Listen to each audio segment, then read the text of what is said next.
Hello, welcome everyone to FMC. I'm Jeremy. That is SB3. It is Tuesday, May 21st. SB3, how you doing, buddy? I am doing splendid today. We've been gone, 2 weeks, 3 weeks? I don't know. It's been a while. No, we did a show 2 weeks ago. Feels like longer. It Feels does like feel like longer a while. because we're in the middle of the NBA playoff season. We got the Challenge All-Stars 4 going on. We had, I think the last time we did our podcast, we had Kendrick Lamar and Drake Yeah. beef, and still Drake fans still don't want to admit that they lost. But here we are. But yeah, they got a lot to discuss. We're not going to talk about the rest of the hip hop world because the other big story I don't really want to talk about. After that, I was like, what are you talking about? yeah. I do want to talk about Cameron on CNN though. Oh my God. Did you see I that? didn't see this. No. Oh my God. I may have to go on a rant to give you like 2 or 3 minutes to watch it because you need to watch it. You need it's for anyone who is being from Harlem. Like I seen Cameron on street corners on like 140th and 7th. Like when Dipset first got big and stuff. And I remember even a decade ago him first showing up on CNN, and a lot of people may not know that he was on CNN before with the GIF that you might see pop up on your social media feeds of "You Mad?" That comes from Cameron's first appearance on CNN, but he had his latest appearance on CNN, and they tried to ask him about all this Diddy stuff, and oh my God, dude took Viagra live on air and said, "I'm gonna get cheeks after this." That's all you need to know. Hold on. All right, I'm gonna watch it. I'm gonna watch this. Please watch it because it is a Oh, I see him like watch. taking something. Put it on mute and listen. Put it on mute to what he says. No, I got like. Okay, you can hear it. Okay. Yeah, I can hear it. Like. Oh my God, Cameron, like CNN. I don't know if you did your research on who Cameron is, but he was not the guy to call for the job. Oh my goodness, he was not the guy to call for the job. I cannot believe it, but I was laughing so much. I got to show my missus a little bit later of this interview, but it is a must watch. It is completely hilarity, and Cameron is the most unserious person that has ever been on CNN. After this interview, I am convinced he is the most unserious person that has ever been on any CNN coverage. Okay, so he's drinking something, and then because they just showed a clip of him talking about space. This horsepower drink. The interviewer she does not find this amusing. Not at all. No. She was like, I didn't sign up for this. Basically, her face just reads, I didn't sign up for this. For anyone watching who hasn't seen the interview, I say please go out of your way to go and watch it. Oh yeah, you're right. Shoddy, it was actually Fox News, and now this is CNN. You're right. It was Fox News with Bill O'Reilly where we did the "You mad, you mad," and now we got. I'm going. I had to drink that. I had to this horsepower drink. I'm gonna get cheeks afterwards. Yeah, she did not seem amused by this at all. Bless her. But that was something. That was definitely something else.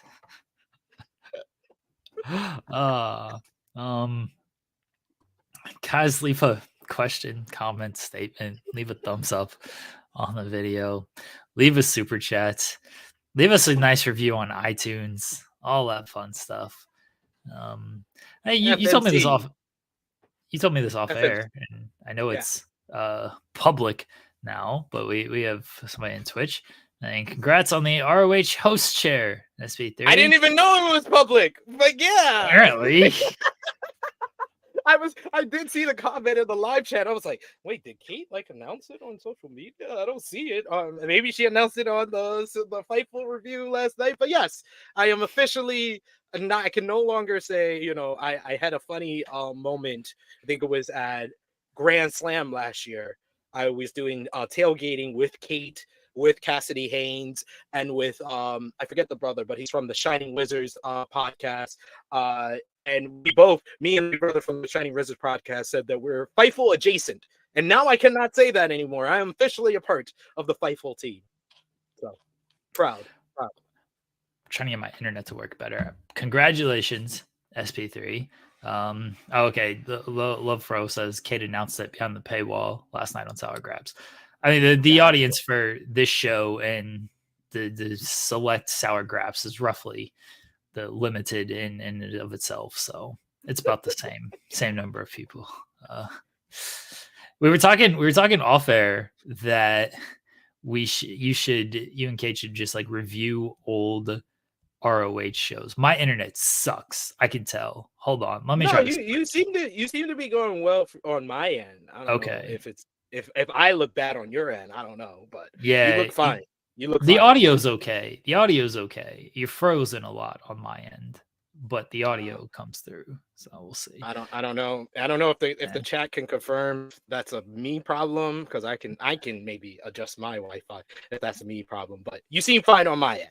Okay. But yeah, I am taking that under consideration of reviewing old HDNet episodes of Ring of Honor, and then seeing when the live chat figures out me and Kate are not talking about the actual Ring of Honor show.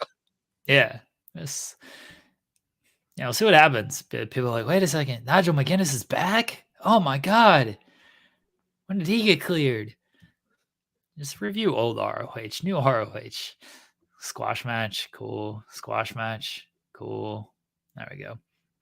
Oh, congratulations. Steenerico is on a roll right now. It's like, wait, what? Kevin Steen is back. Oh my God.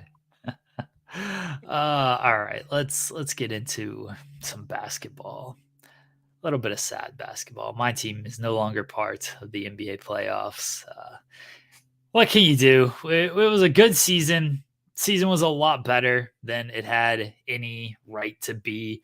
This was supposed to be our happy to be here 7 to 8 seed or 6 to 8 seed, and maybe we could upset a team in the first round. Instead, ended up being the first seed, and then the expectations were there. And if I was talking to my buddy Sammer about this, I said, if I said before the season, we're going to lose to Dallas in the second round, we would both agree this would be a great season. Like, we got to the second round and we lost to a team with Luka and Kyrie. Like, all right, that sounds like a great season to me. Obviously, once it plays out and you go through the entire season, the heartbreak is there and the emotions are there. But I'm looking big picture. I feel good about where the team is. I know the online discourse gets very annoying because it's just a bunch of people commenting without who have not followed the team all year. And they're just like, they should have done this and they should have done that. The window is now, you don't know how long all this is true. What? But it's people not saying that they're talking about your window, or this is the first year. Yeah. How is y'all talking about window? You can't talk about windows for winning in the first year the team starts winning. That is not how this works. And I do agree with you that the online discourse is the most toxic place ever. If the fact that you had actually seen people talk about the window for the Thunder. What? It's because they were the first seed, and so people are like, they should have gone out and made this move and that move, and they could have won this year's. I don't think there was a move out there that was going to help them win this year. And they have a plan. They've talked about the plan of coming along, being patient, and not making such reactionary moves. We never seen in the playoffs. They were good enough to get the 1 seed this year. They wanted to see what that team looked like in the playoffs. I don't blame them for that. I don't know. Again, I don't think there was a move out there. Did I want someone like OG Anunoby? Yes. That would have been fantastic if we could have gotten him. But they weren't going to make a short-term move to sacrifice their long-term future. Look at the move they made at the trade deadlines for Gordon Hayward. He sadly sucked. He added absolutely nothing to the team. It was an unfortunate move. It didn't pan out, but what the move did do is create cap space in the offseason because you got not that Micic and Trey Mann were making a lot of money or anything, but Gordon Hayward comes off the books. It was a move that didn't work out. Hayward's off the books. You move on from him.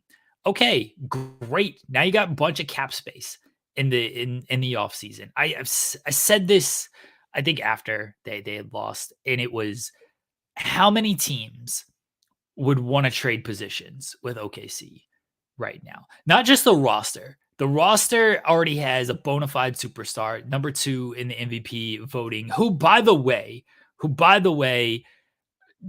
completely showed out in the playoffs. Any doubts about like Shea of like, oh, is he ready for all this? Yes. Shea was not the issue in the playoffs. There were other guys who did not perform as well. Dub was disappointing in the second round. I thought Chet was disappointing for most of the second round. It happens. It was the first playoff experience for these guys. Like, I get it. I'm not gonna sit here and be like, all of these guys completely suck. They're bust. They got to be traded now. Like, no, I'm not going to give up on a 20-year-old Chet, 20-year-old J-Dub. I'm just not. So I got little worries about them moving forward. But how many teams would want to trade positions with OKC? I think outside of the 4 teams that are left, and then maybe Denver, I think any other team is like, yeah, we will completely trade. New York's in a good position too. Yeah, they're in a good position. Outside of their injuries, they're right. Like as far as the future of the franchise with their draft picks and stuff, they're in a pretty good position themselves. Yeah. So and I say that as a well-admitted Knicks hater. I'm a Knicks hater, but I can understand. I know big picture, and I can be unbiased in looking at their future. Their future does look bright. So OKC has, so Louis is saying, and I saw somebody else, Shaddy said, do you think Giddey gets dealt? Louis says, Thunder timeline now seems incongruent with the development timeline of Giddey. They can't afford to wait on him as these extensions come due. Here's my thoughts on all of this. I think Giddey does get dealt this season. I think this offseason, I should say. You now have the data that you needed with this playoff run. And I don't think Giddey is a long-term fit for this team. You got to pay Dub in 2 years. You got to pay Chet in 2 years. You're not going to commit money to Josh Giddey, who I don't want to be too harsh on Giddey. I think he has a lot of NBA skills that another team can utilize. Good passer, good ball handler, reads the game very well. His shooting comes and goes. I don't think he's an inept shooter or anything. That's just how he's going to be played. He needs the ball in his hands. This is a team that doesn't put the ball in his hands because we have Shea, we have Dub. Chet was in his first in 2-3 years, probably maybe even as soon as next year, certainly in 2 years, he's going to need the ball a lot more. You can't, like, Josh Giddey is not going to have the ball in his hands on this team. He's got to go to a team that can utilize him as a more ball dominant. And some team will do that because some team will look at that with an extra ball handler. We need somebody who can create for others. So some team will want him. He just doesn't fit this team. So they have a tradable player, They have a ton of draft picks. Go and get someone who fits around this team, which would be a stretch big, somebody who doesn't, or a 3-and-D wing, just somebody who does not need the ball in their hands, or maybe a bench score, something like that. But somebody who just doesn't need the ball in his hands to actually create out there. So they've got a very tradable player. They've got a bunch of tradable picks. They've got a 2-year window. This is the real, I think, 2 years. Because in the next 2 years, you got a pretty clean cap space. You're paying Dort, you're paying Shea, you got Chet on rookie contracts. So you got a bunch of cap space these next 2 years before you got to pay Chet and Dub. Utilize these next 2 years to go fill out the roster around these guys. And I think they're smart enough. And this is why I don't think they wanted to make a move in season as well. And they wanted to see what it looked like in the playoffs. And Giddey played well after the trade deadline. Not like he was actually a big part of the team after the trade deadline. It didn't work in the Dallas series. He was good in the New Orleans You series. guys were. It wasn't good in the Dallas. You have to look at it this way. You guys were like one made shot at the end of the game from taking Dallas to a game 7, and a game 7 anything could happen. So yeah, I think that you guys are fine. You guys have probably the brightest future of any team out there with your drafts, with your draft picks, with the fact that you're paying Chet a rookie contract. You just have to make the right moves here in the offseason, this offseason and next offseason, to really kind of solidify your team before you have to start paying Dub and Chet. So I think you have the brightest future. You have nothing to worry about. You guys overachieved, honestly, this year. I'm looking forward to the offseason because I'm looking forward to seeing what they do with all the draft capital they have. This is the point of having all of this draft capital as well. Like, I do think they need to make a move this offseason, by the way. I don't think they can afford to just be like, hey, we were right there in the second round. Let's just run it back with this team. I don't think that is the way to go. And then you just hope Giddey improves as a shooter. And then because Josh Giddey's strengths are not a strength of this team. They're just not. So I think you have to move forward. Matthew, I know, like, we're crediting Dallas. I don't think Dallas trades I don't think they trade their future for OKC's. So no, all credit to Dallas. They were the better team. Like, Gafford and Lively played great. If PJ Washington is going to average 30, I don't know what you're supposed to do about that. I think OKC had the right strategy of, we're going to make these other guys beat us. The other guys beat them. Okay, more power to them. I thought game 6 they played very well. It just came down to Shea got called for a foul, and it was the correct call based on the interpretation of the rule. But they played very well. Like, Dallas was the better team this series, and you can account for playoff experience. Like, you just can't. I tried to talk myself into, if any team is gonna like do it, they're gonna be able to like figure it out and pull it off. You just can't. Luka's been to a conference finals. Kyrie's won a championship. Jason Kidd has won a championship as a player and as an assistant coach. You've got guys like Tim Hardaway Jr. who have been there for a while. Like, OKC had no experienced guys. As the team that Jason Kidd won assistant coach championship with, he was co-coach. Let's be honest, he was co-coach. It was him and Vogel. It wasn't. I can't give either one the head coach position. It was like they were co-coaches. Like, OKC had no experience guys. Their most experienced guy was Shea, who was a rookie on that Clippers team, and then in the bubble, and Gordon Hayward, who wasn't actually playing and was, dollar store version of the Gordon Hayward who actually went to the playoffs. Louis, I've talked about this with my buddy Samer. I would love Paul George on a 2-year deal. That's all they're going to give him is 2 years, because again, I heard the Knicks. I heard the Knicks are looking at him as well. Yeah, I'm sure they are. I would love Paul George on a 2-year deal, though. I would completely take it.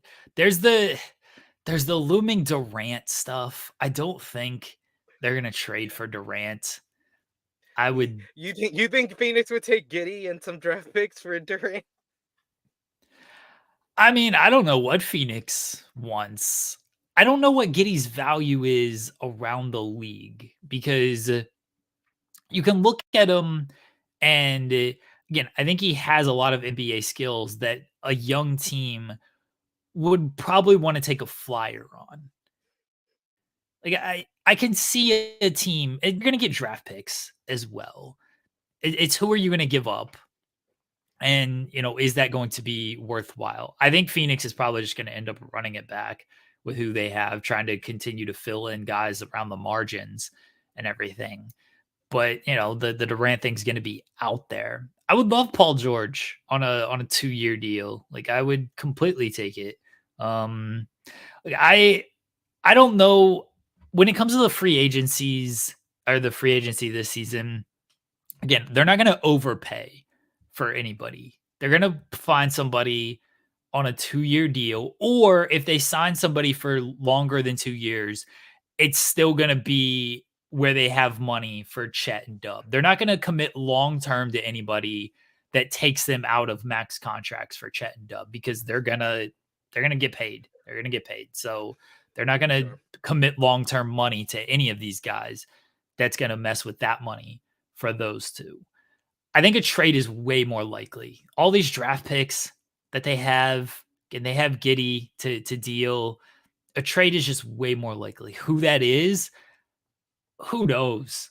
Because how often do we see it in the NBA? You think a guy's available and then they're not available, or the guys you don't know who are available all of a sudden get traded for. I jokingly, Cavaliers fans got mad at me last night because, the talk is Donovan Mitchell.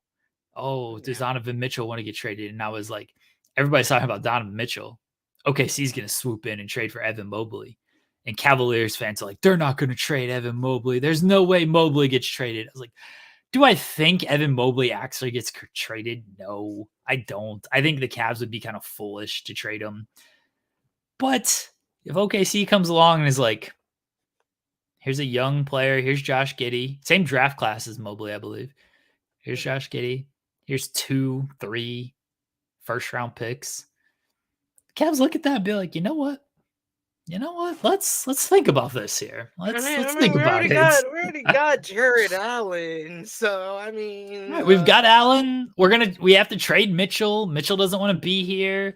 Let's start building around Garland and Allen and these other guys that we have, Okoro, and think more long-term future and figure this out. Let's get back some of this draft capital we lost in the Mitchell trade. I don't think Mitchell's got one more year on his deal.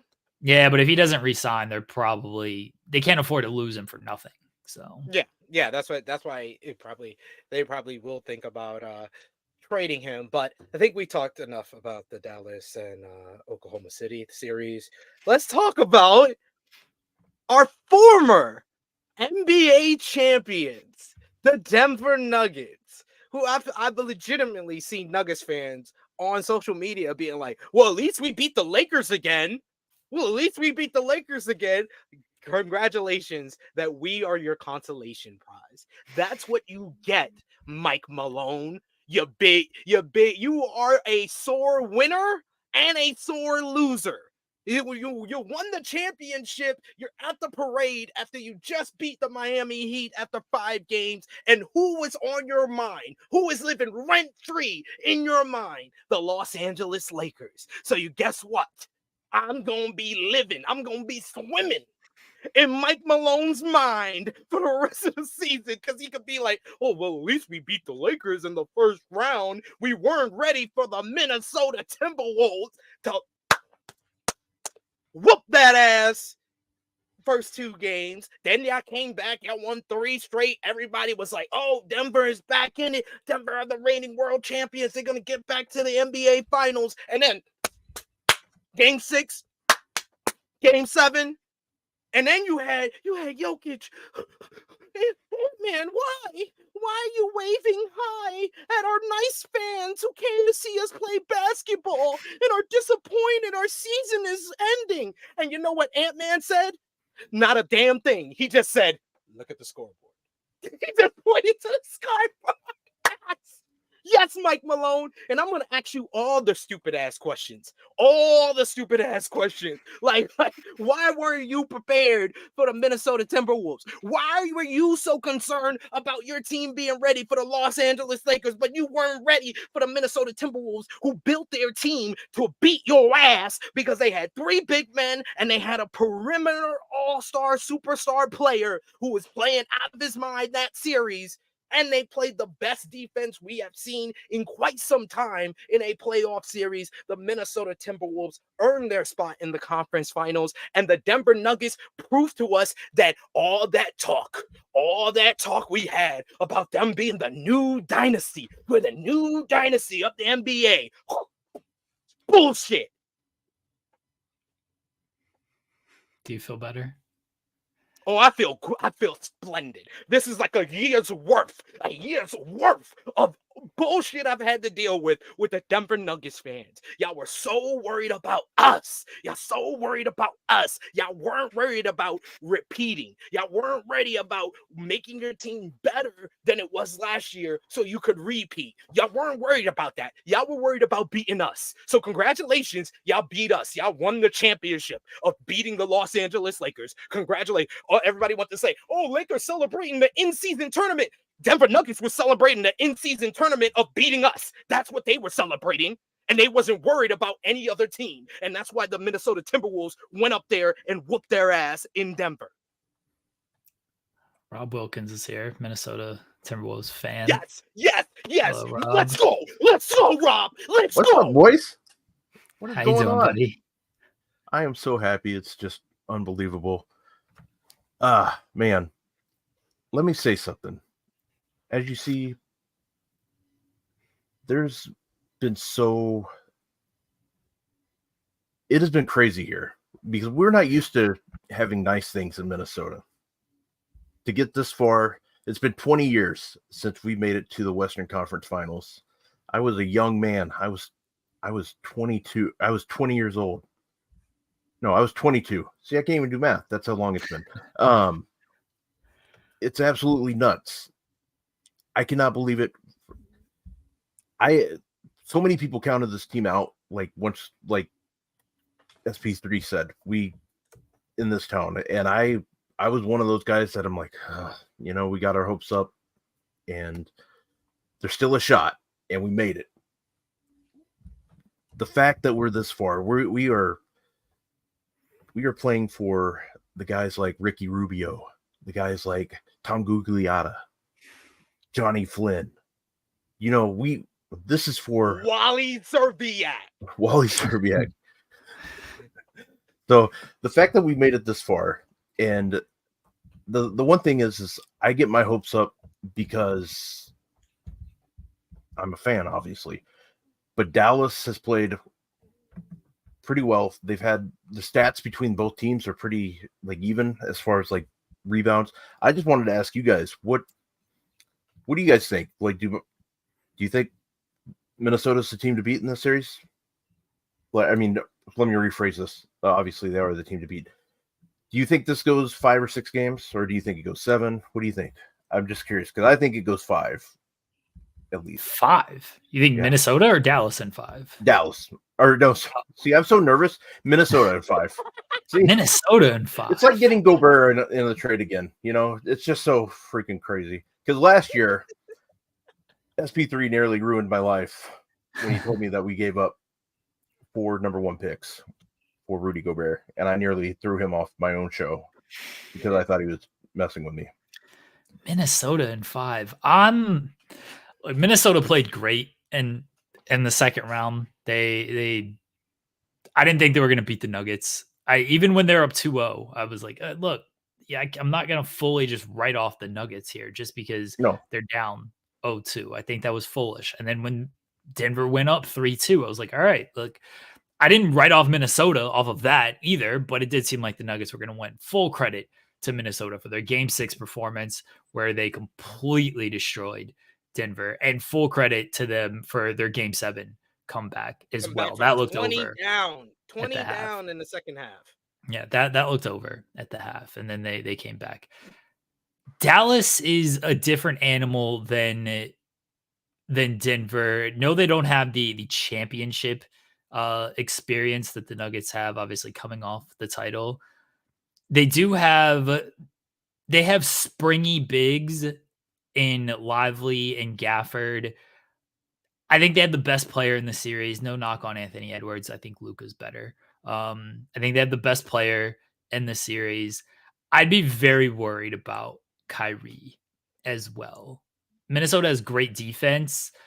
They're not going to be able to what OKC did well against the Dallas. I don't know if Minnesota, I don't think that's going to be their game plan, mind you, is to try to put 2 on the ball, force the ball out of their hands, and force the role players beat them. Maybe they will. Maybe they were like, oh, you know what? OKC actually, so is probably just like, oh, we'll take our chances with that. We just hope PJ Washington doesn't shoot this well. I'd be very worried about Kyrie. I'm kind of leaning towards Dallas, honestly. You changed my mind. I think it's going at least 6 games because I've looked at some of the stats here, like rebound wise. I mean, Dallas gets more rebounds per game on average. Their 3-point average is better. It's just weird. Like I wouldn't put too much stock into any of that stuff, honestly, because if you're looking at playoffs, it's obviously going to be skewed towards matchups. Dallas had a big rebounding advantage over OKC because OKC outside of Chet didn't have any bigs.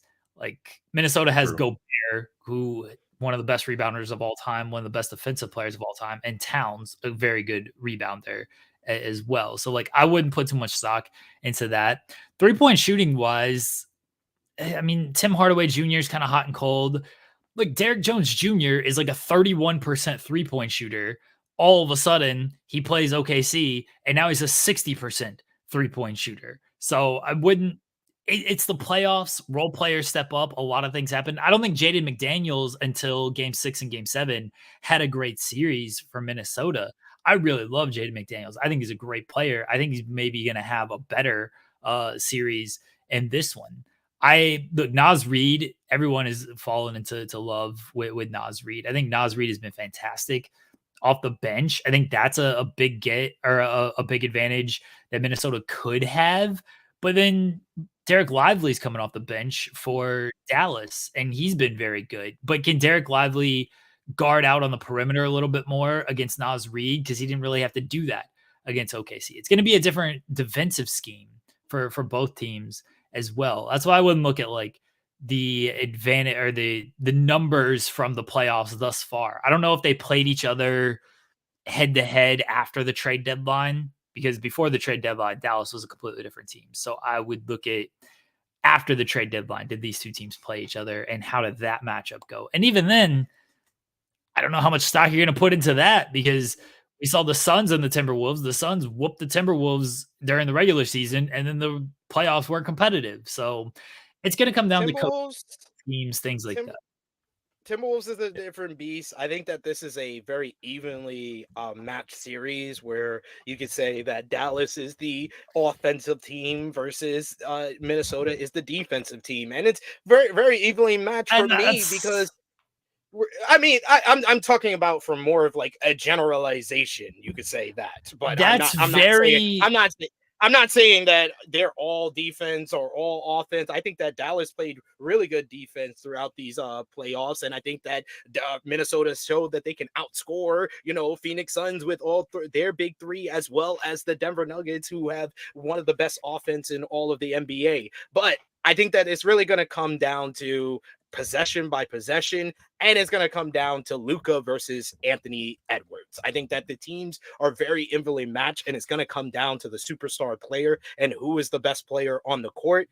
I'm saying that this series is going 7 games, and I'm very kind of up in the air on who I'm choosing, because Minnesota was my adopted team because I believed in y'all, Rob, to beat the Denver Nuggets, and I saw somebody in the chat saying, "Oh, Lakers can't talk about being sore winners or sore losers." I will challenge you to think of the time the Los Angeles Lakers were at a championship parade and mentioned another team that they beat. I'll wait. You can send a super chat. Make sure you send a freaking super chat when you remember the time that happened, because it's not going to happen. You can save your money. It's not going to happen. Never will see that. We never have spoken about another team when we won the championship. That's a sore winner. Get the difference. But anyway, Minnesota is my adopted team. I love Anthony Edwards, but Rob, I don't know if you're aware, I have family on the Dallas Mavericks. I've been telling Jeremy this whole season, Kyrie was motivated. Kyrie, we brought a child into the family. We have now a connection, a physical connection of our two families. We have a child between the family of Kyrie and my family. That child is leading the way. He's leading the way to the promised land, and that's why I'm going with the Dallas Mavericks in 7. Well, You need to find a new co-host today. I'm sorry. I can't go against family. I'm sorry. Yeah, with both of you. No, I'm just kidding. No, I get it. Hey, it's tough. And you know what? It is. I just hope my team can prove you guys both wrong, because I need this desperately in my life. And I just hope I just need this. I mean, I would have a great time with the KG finals. The KG finals. Did you see KG talk about it?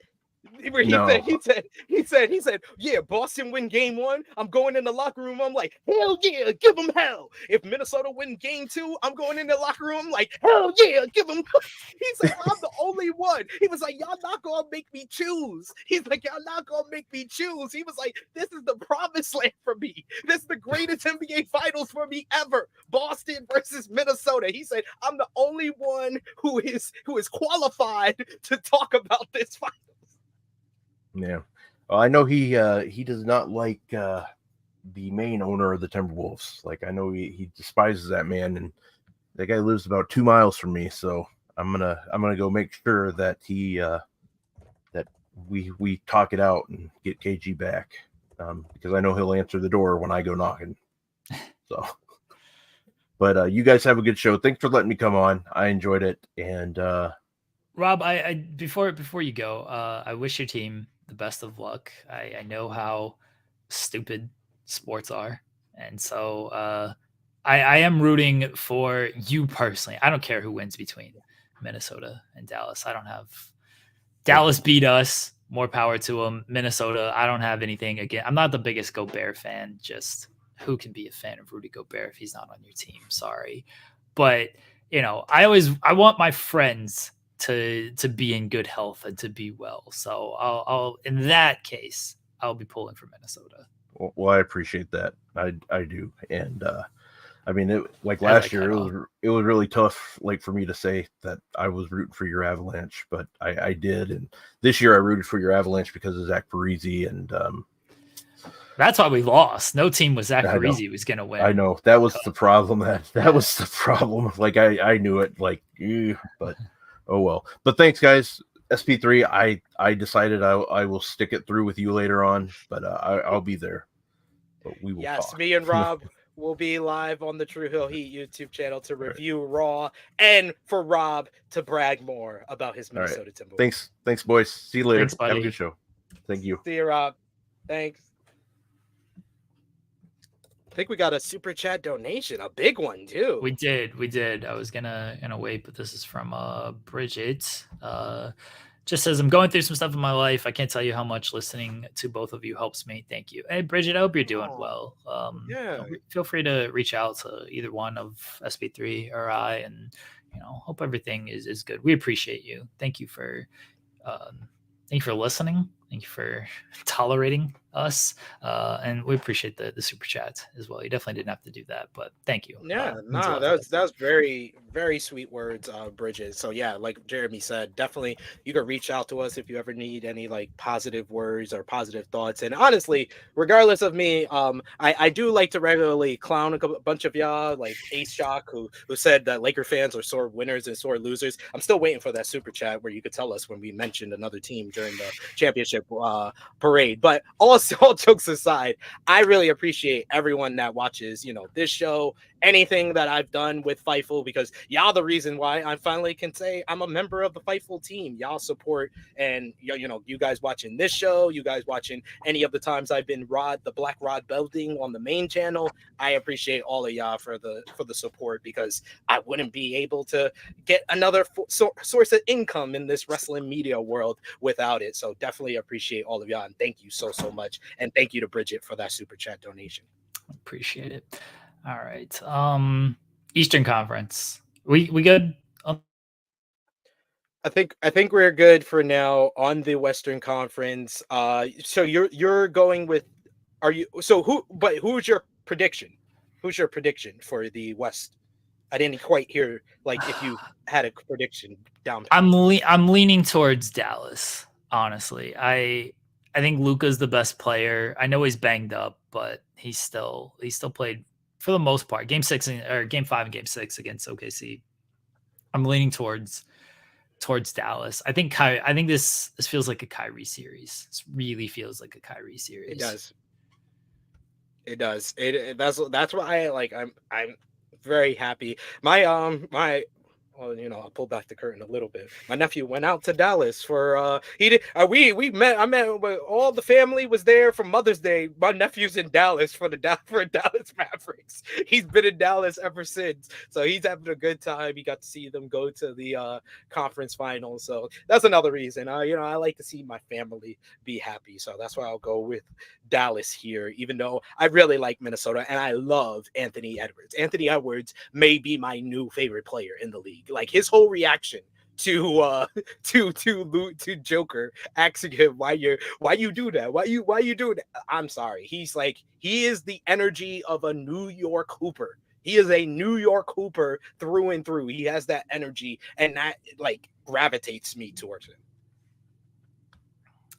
The East, anything? Not much to say about the East. The Pacers, I would like to call them the 2021 Phoenix Suns, because they have lucked the fuck out to with the injuries in the first 2 rounds to make it to the conference finals. You face the Milwaukee Bucks with an injured Giannis who doesn't play the whole series, and Dame who gets injured in the series, and then you face the New York Knicks without Julius Randle, and then they get OG Anunoby and Jalen Brunson get injured in the series.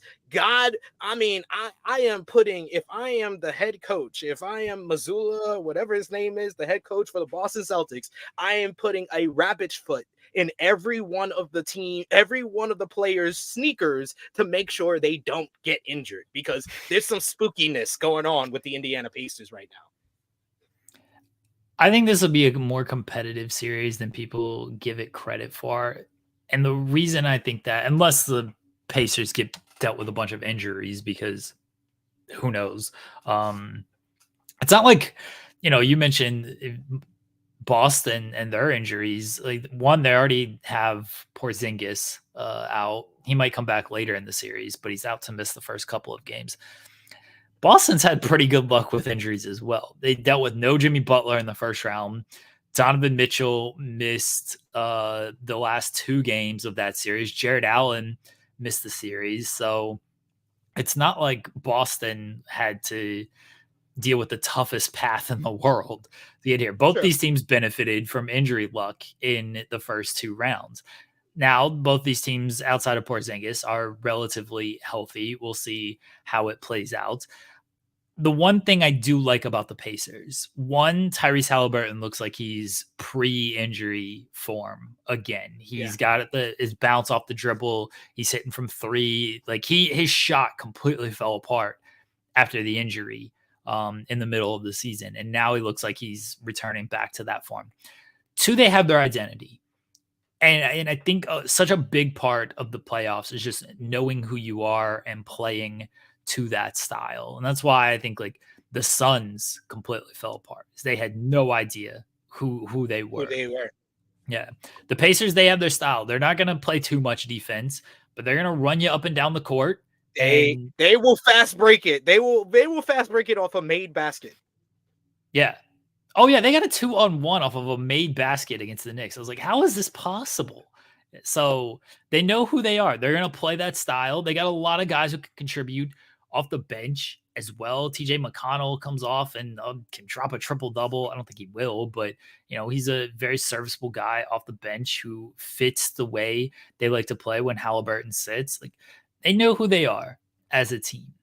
Boston knows who they are. Boston's the better team overall. It should go 5. It'll probably go 6, just because, one, I think the Pacers actually outright win a game, and they hot shooting night.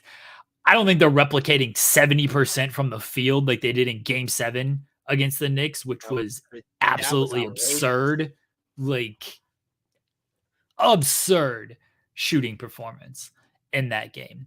I don't think they're doing that or anything. Yo, you had Knicks fans giving up at in the second quarter. Like, I saw so many Knicks. They cut Romeo put his goodbye to the season with 3 minutes left. in the second quarter of Game 7.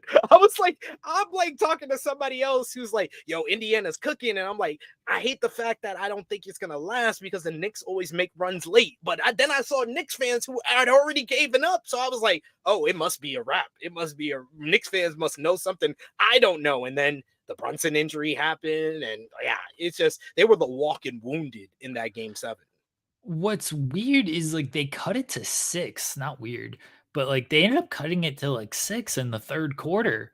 And then it didn't matter. Like it was just too much to overcome. They spent all their energy to cut it to 6, and the Pacers like, okay, let's get back on track here. So I think the Pacers just outright win a game, and then the Pacers will win a game because Boston just loses games they shouldn't lose. Oh, so it sounds like we're on the same page. Boston in 6. Yeah, I think Boston wins in 6. So yeah. And look, I picked Boston to win the title at the beginning of the year. I did too. And did you? Not... I know you got. What do you mean? Did you? In the finals, I picked them to win the title. I thought you picked Denver to win the championship. Nope, that was last year. Okay. I didn't even have Denver in the finals. I didn't have Denver in the finals. Who did you have in the finals? I won't say it because it doesn't look good. Phoenix. Golden State. That was Golden State. Oh, okay. I think it was Golden State. I think I did have Celtics and Nuggets in the finals this year. I feel like you had the Lakers. No. I feel like you picked the Lakers to win. Maybe for show on this show, but I know my real prediction was Celtics and Nuggets in the finals, and Celtics win. How are you going to do? What are you doing other predictions for? Are you doing predictions on this show? Doing predictions on another show? Just changing your prediction? Come on, SVP. True Hill Heat Sports and Entertainment. We had to do, True Hill Heat check, so I had to give my predictions there. But it's different than what you did on this show? I think I had, what did I have? I think I had Nuggets and Lakers in the conference finals. Let's go back and see. Yeah, go back. Let's review the tape. Pull up the tape. Let's review the tape. I got us on my phone. Okay, here we go. I know for a fact I had the Celtics winning the championship, though.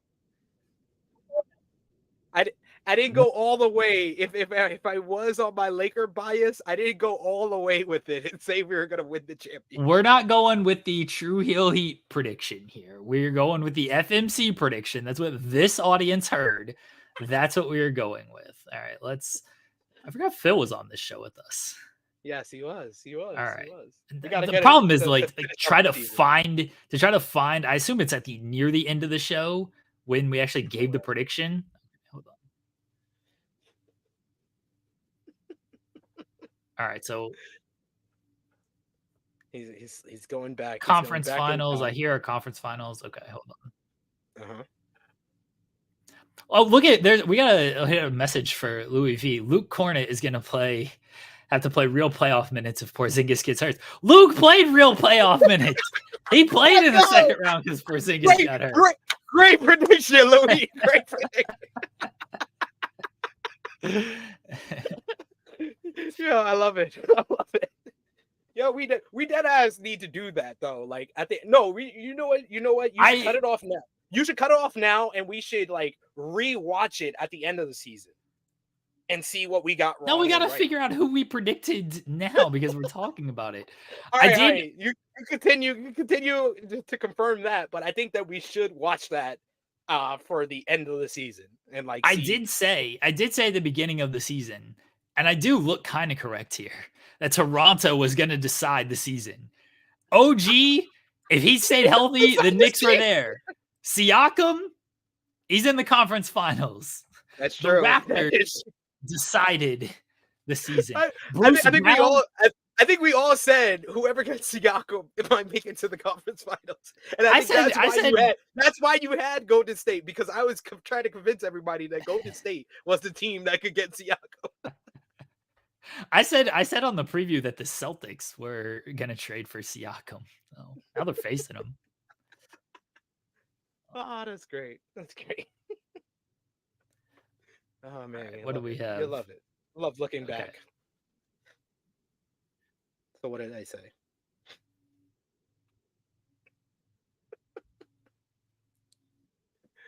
You should already just send a link to share, and she could just hear the end of this conversation. And you can.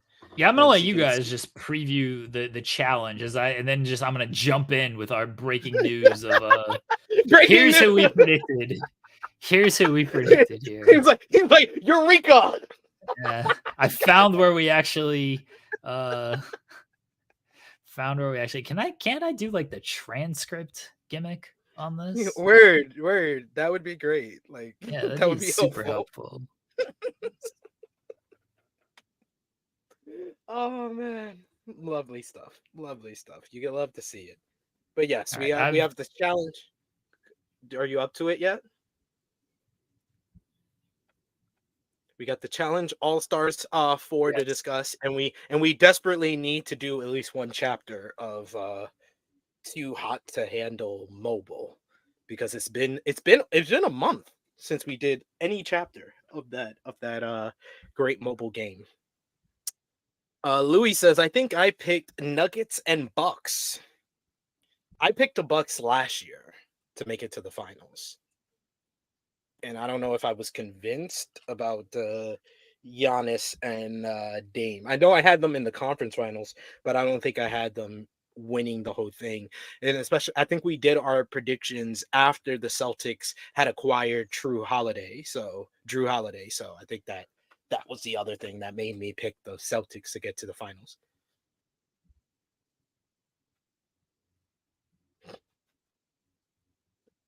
Jeremy is I'm still listening. I'm still trying to figure out. What are we up to? What are we up to on your end?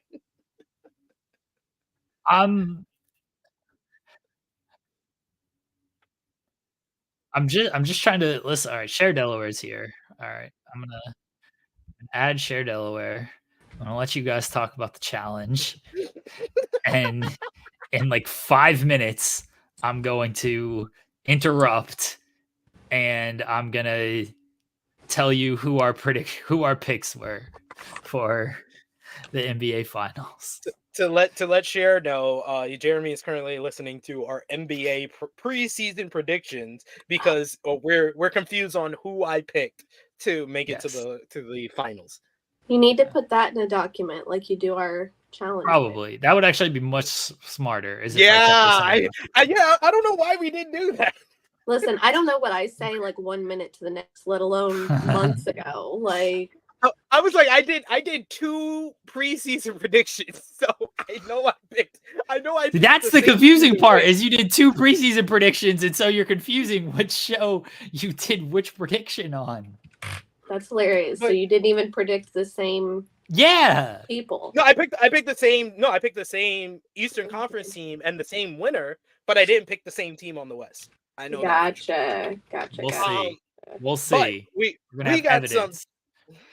All right, start talking about the challenge. I'll be back in 5 minutes.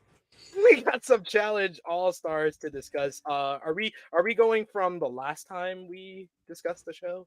I forget what was the last time. Yeah, so it's been 2 weeks. Yeah, it's been 2 weeks, so I'm gonna have to look up these episodes to get my brain moving in the right direction. Yeah. So what is this? Episode 6 was Take a Seat, was the daily elimination. Okay, so this came off of the Leroy beating Brandon so we come back, and I forget any of the house stuff that went on in this episode. Yeah, I can remember it's literally been 2 weeks since we watched the episode, so. And as we established the last time we reviewed the show, we only watched it once. So, we will not watch it twice. The Take a Seat challenge was basically like a big stadium game of a musical chairs, where TJ basically told you what section and what seats in between you can sit, and you had to race. And this was really kind of like the coming out party, even though he had a good performance in the the bobsled race with the big head, where he helped his team get the win, the orange team. I say this was the breakout performance for Derek. Derek really showed that he is a great runner, and he was ahead of everybody. Unfortunately for him, he was a teammate of Jasmine. So he did not win this challenge, and this furthered the descent of Brad, as Brad once again had an embarrassing performance. Oh, you got it? You got the breaking news? Breaking news part 1. Okay. I predicted that the Denver Nuggets would not make the Western Conference Finals, and I was correct. Good prediction. That's breaking news part 1. Well done, sir. Well done, sir. So the winners of the Take a Seat challenge came out to be Ace and Nicole, them picking up the win. Ace picked up the win despite him wanting to be teammates with Kara, because him and Kara have basically been teammates this entire season. But Kara wanted to switch it up because she said that, Ace has, a bad knee and she wasn't sure about him. But Ace was able to do it because the first part was the musical chairs portion, and then the last part, after it came down to like 4 teams that got a head start, they had to find like puzzle pieces to complete a puzzle. And of course, Ace is much better at puzzles than Kara, Nicole, or Kara's partner Jay, so he won that one. So all of them combined, he's better than Jeremy. All of them. Okay, Jeremy, part 2. I have who you predicted on FMC. I don't know what you predicted elsewhere, SP3, but I have who you predicted to win the finals. SP3 looks FMC. Nervous. Are you ready? I'm born ready.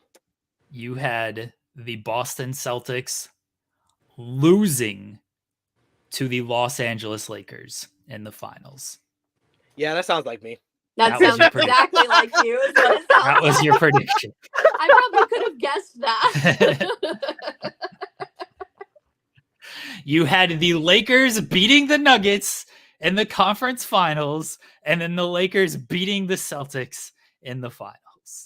That's the most SP3 prediction ever. I was like, yeah, that sounds like me. That sounds like me. So True Hill Heat check got my real prediction of the Boston Celtics. Wow, you are lying to the FMC audience. No, FMC audience a fake prediction. No, folks. I play the role that I tell you guys that I play. I always will play the role of the always biased, non-committal Laker fan. Like, I am not committed to that prediction, but I played my role perfectly on that prediction.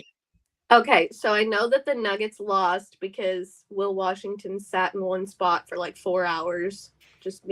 He's like that meme of the guy just sitting on the bench, not moving. That was Will. So I haven't been keeping up with it because I've got too much with baseball and my kids' baseball and hockey. So what are we to now? It's Minnesota finals. And Dallas in the conference finals for the West, and it's Boston and Indiana in the East. Interesting. Yes. All right. Indiana was my dark horse team in the Eastern Conference. I do remember that. That was one of my predictions on this show. That was my dark horse. I didn't have them going this far, but I did have them making the playoffs. I remember that much.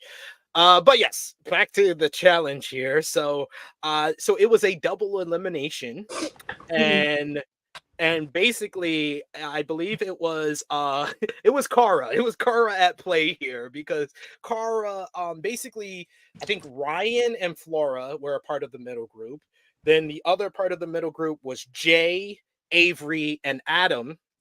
And basically, Cam was still trying to run this game, even though she's not in the middle. How are you telling people, oh, this is who you need to vote for? This is who I want. She's in the losing group. She says, oh, I'm going to make it easy for you. I want to go in because I want to go win an elimination and take Kara's star. And not realizing that I don't know if she realized that Kara is in the middle group and she's going to have more of a final say than you just telling one of the people that you want this. and it's supposed to make it easy for everybody. But Ryan, even in confessional, says, I'm trying to be on Cam's good side, so I'm gonna pick Cam and Tina. And Flora is anti Cara because she's freaking been manipulated by Nicole Z.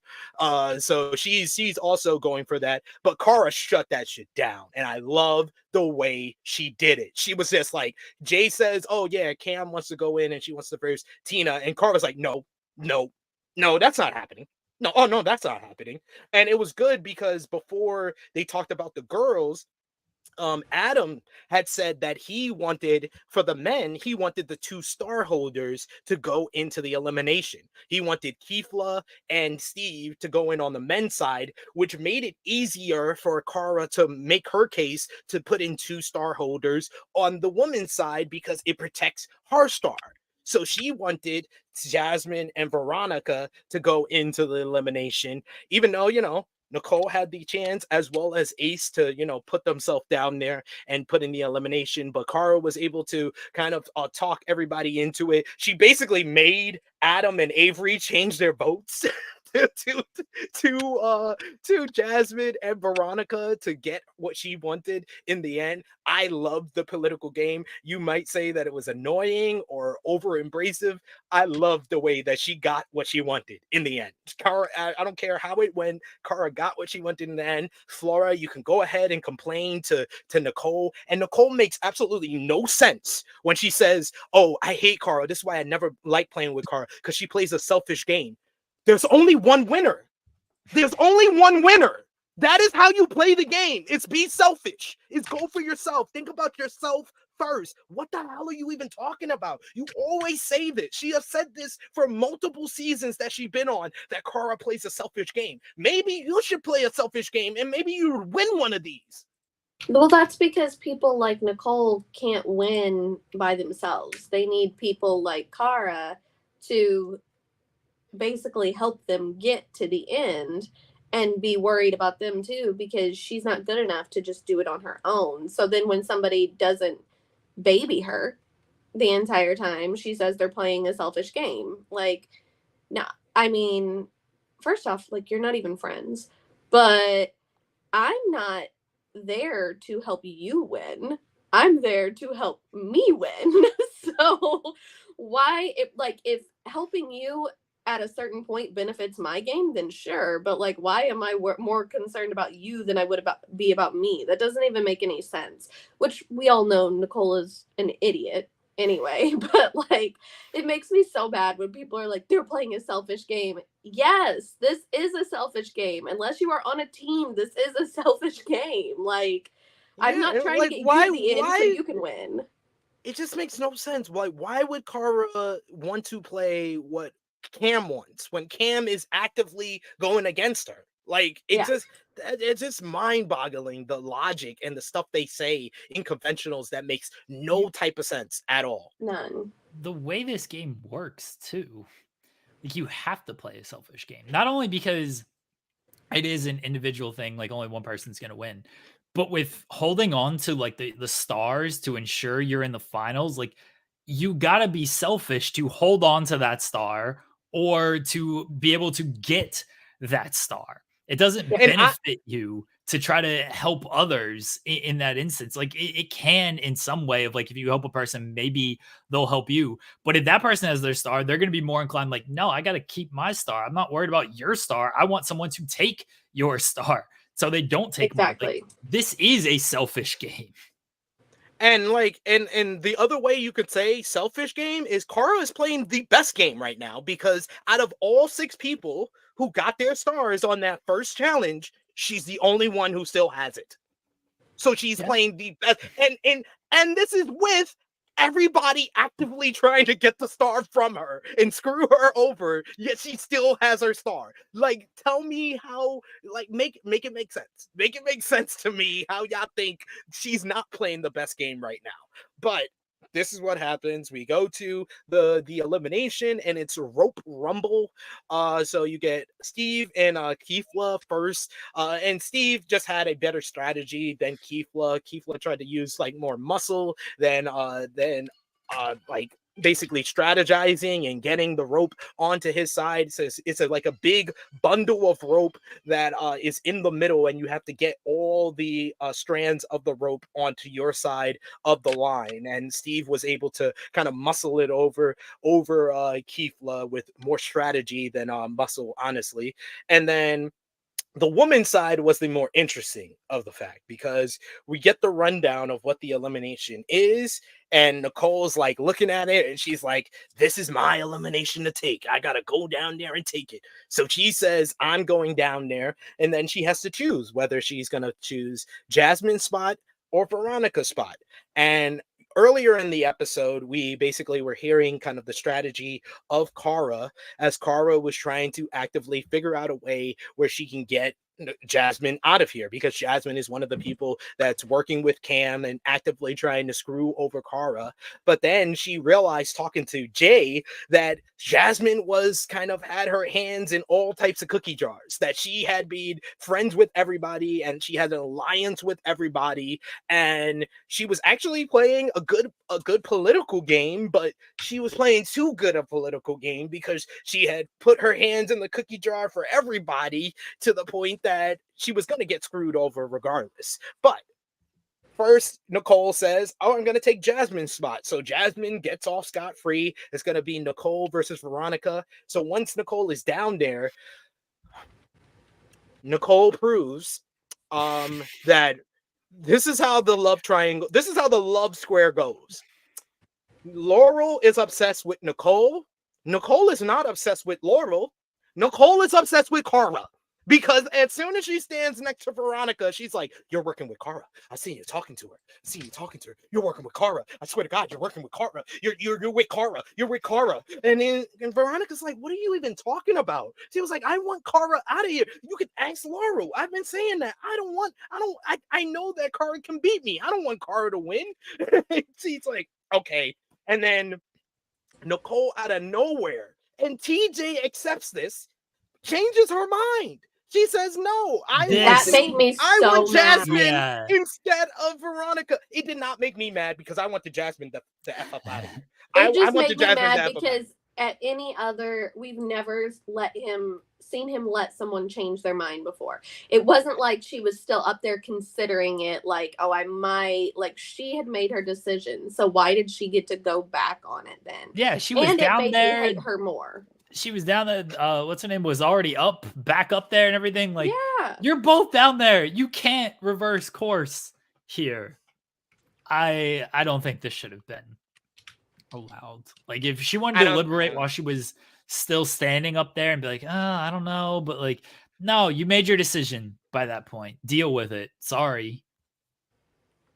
Yeah, but Veronica, man, she added to her legacy though, because she was able to get the fuck up out of there and talk her way out of the elimination, because whoever went against Nicole was going to lose. And especially Jasmine. Jasmine's freaking hugging the rope, and all Nicole does is just shove the whole rope and Jasmine over to her side. This was like the easiest elimination ever for Nicole. It wasn't really much of a struggle for her. Nicole wins. She gets Jasmine's star. I believe Steve gave Keefla's star to Ace, because he didn't want to give it to Adam, because, you know, he does want to run a final with Adam, but he wants to figure out another way. He said he'd rather give it to Ace, because Ace is kind of Switzerland. Ace is in the middle. Everybody loves Ace, so you could give it to Ace and there won't be any problems within the house until the next episode. Okay, so let me pull up the draft here so I can knock out the people who've been eliminated. All right, so we've got Keefla gone. Where's he at? That's SB3. Man, I'm dying a slow and death. Jasmine gone. Well, let's share. There we go. That's a slow death here. Oh, I have Cam left, and I hate her right now. So then we go to the next episode, which was episode 7. So I'm not sure about, do you guys remember like the beginning portion before we get to the daily challenge?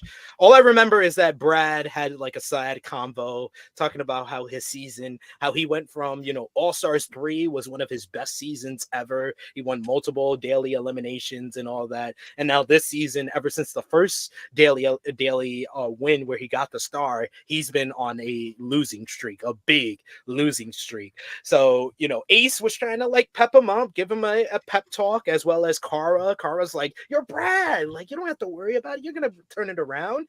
And she also brings up the fact that Leroy has.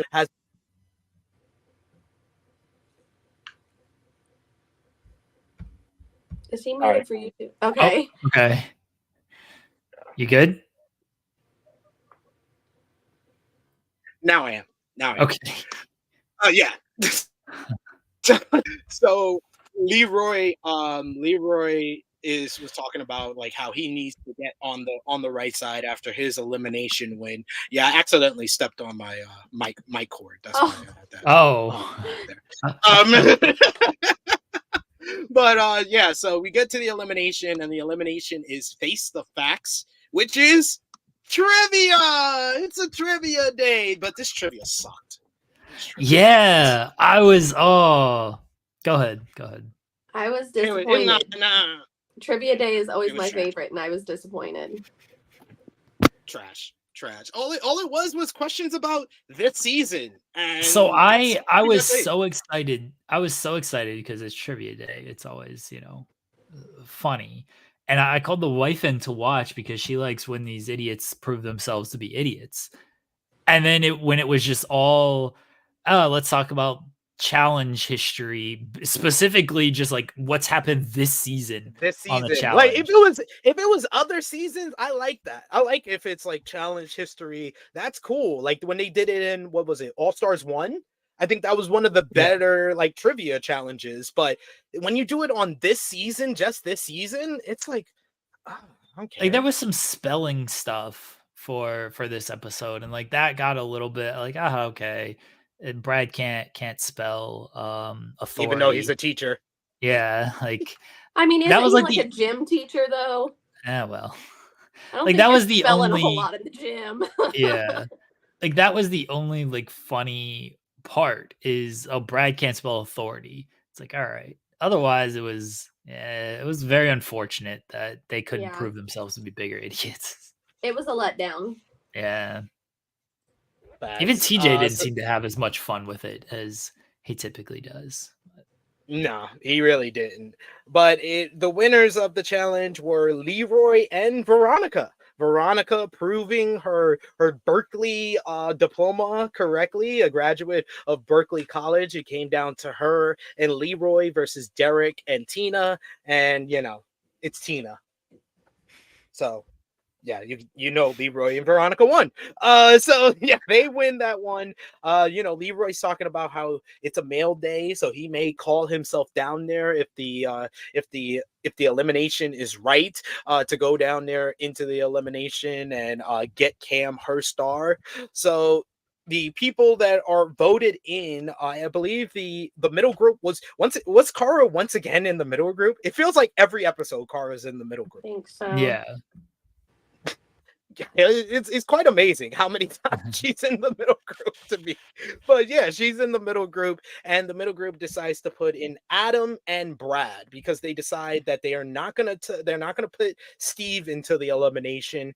I believe that Ryan was one of the choices, and Ryan was very adamant that he didn't want to get thrown into the elimination, but they decide on Brad and Adam to go in because and somewhat the cause of this was the night before, after the daily win for Leroy and Veronica. They're having a pizza party. Everybody's around the dinner table having a good time. Leroy does a toast for Veronica, and then Ace decides he's gonna tell basically a dinner story about a wild kingdom where there was a charming knight who had a star, and he would give it to one of the valiant winners of the elimination. He would gift that star to, and he said it would come down to a Sir Adam versus Sir Brad, and the handsome knight would give them their star. And then Leroy just called out. He was like, well, it sounds like Ace wants Adam and Brad to be in the elimination. And the funniest part is that Ace is the deciding vote that makes that happen. This was weird that Ace was like doing it. Brad was very offended by this.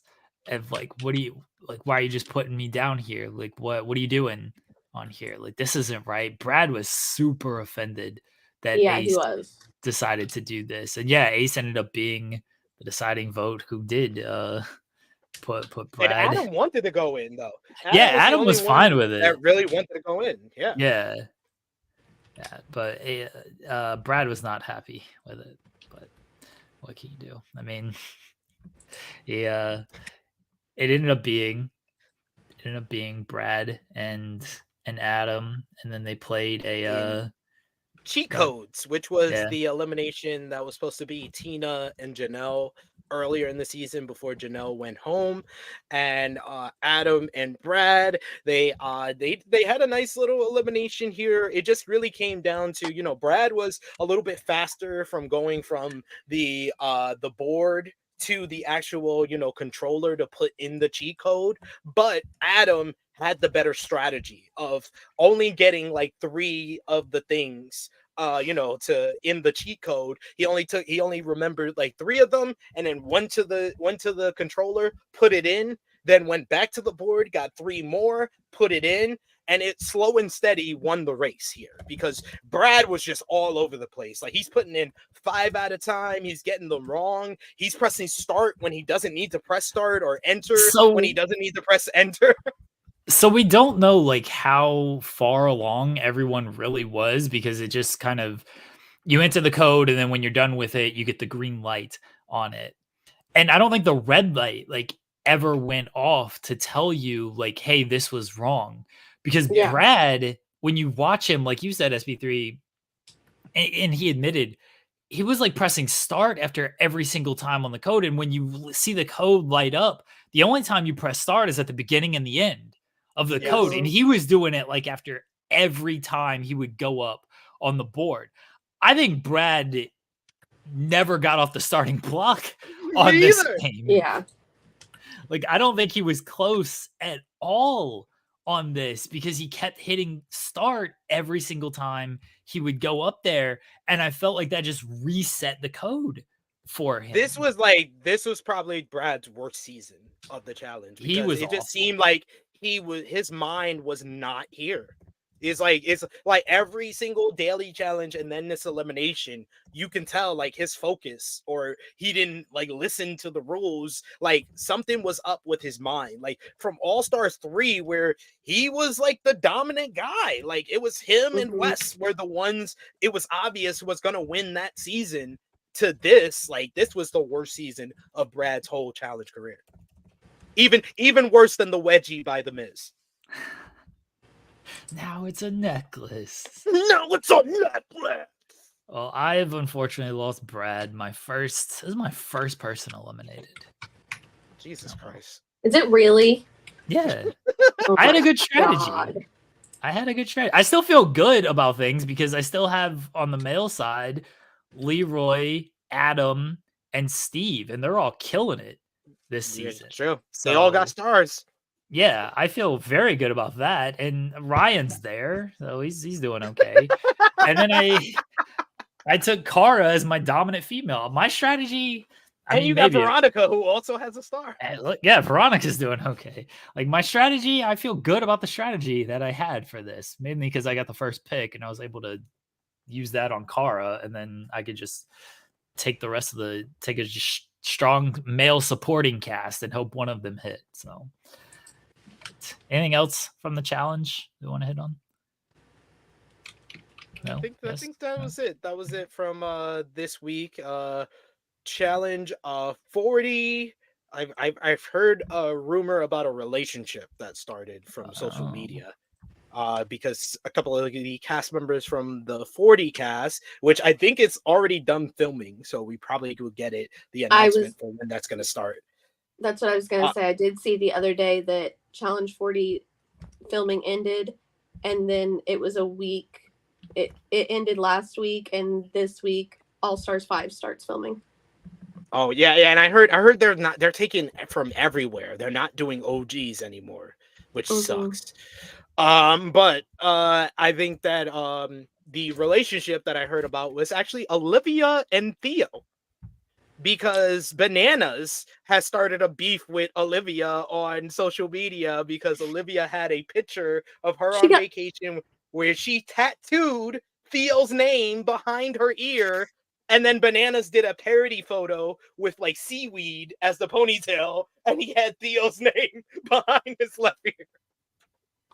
Yeah. Why would you do that? Idiot. An idiot. Why would you do that? These people, well, no one ever claimed these people were smart. Let's be real. I mean, very true. The tattooing of a name, of somebody else's name. Well, not even just a name. A person that you have been dating for maybe 3 months. I don't care if you're married to this person. No offense, but like, I would never. I would never do that either. But like the only names I have tattooed and will ever have tattooed on my body are my kids. Like that's kids make sense. Yes, like that's the kids is the only one that makes sense. And like it's funny because I literally have just watched 2 different Catfish episodes that had people who got their catfishes tattooed on them. The one that's the worst one was I think it was T, and I forgot the guy's name, but the guy was the catfish, and he sent T basically a picture that he got her full name. He asked her for what does the T stand for, and she lied to him and said it stood for Tara, and he got it tattooed on his neck. And then when she met him, she didn't like him because his teeth was all fucked up, and he's standing there with her fake name tattooed on him. I mean, at that point, you deserve it. Like, there's a I don't know if it's like a reel or a TikTok. I'm too old for all that stuff. I don't know what any of that stuff is.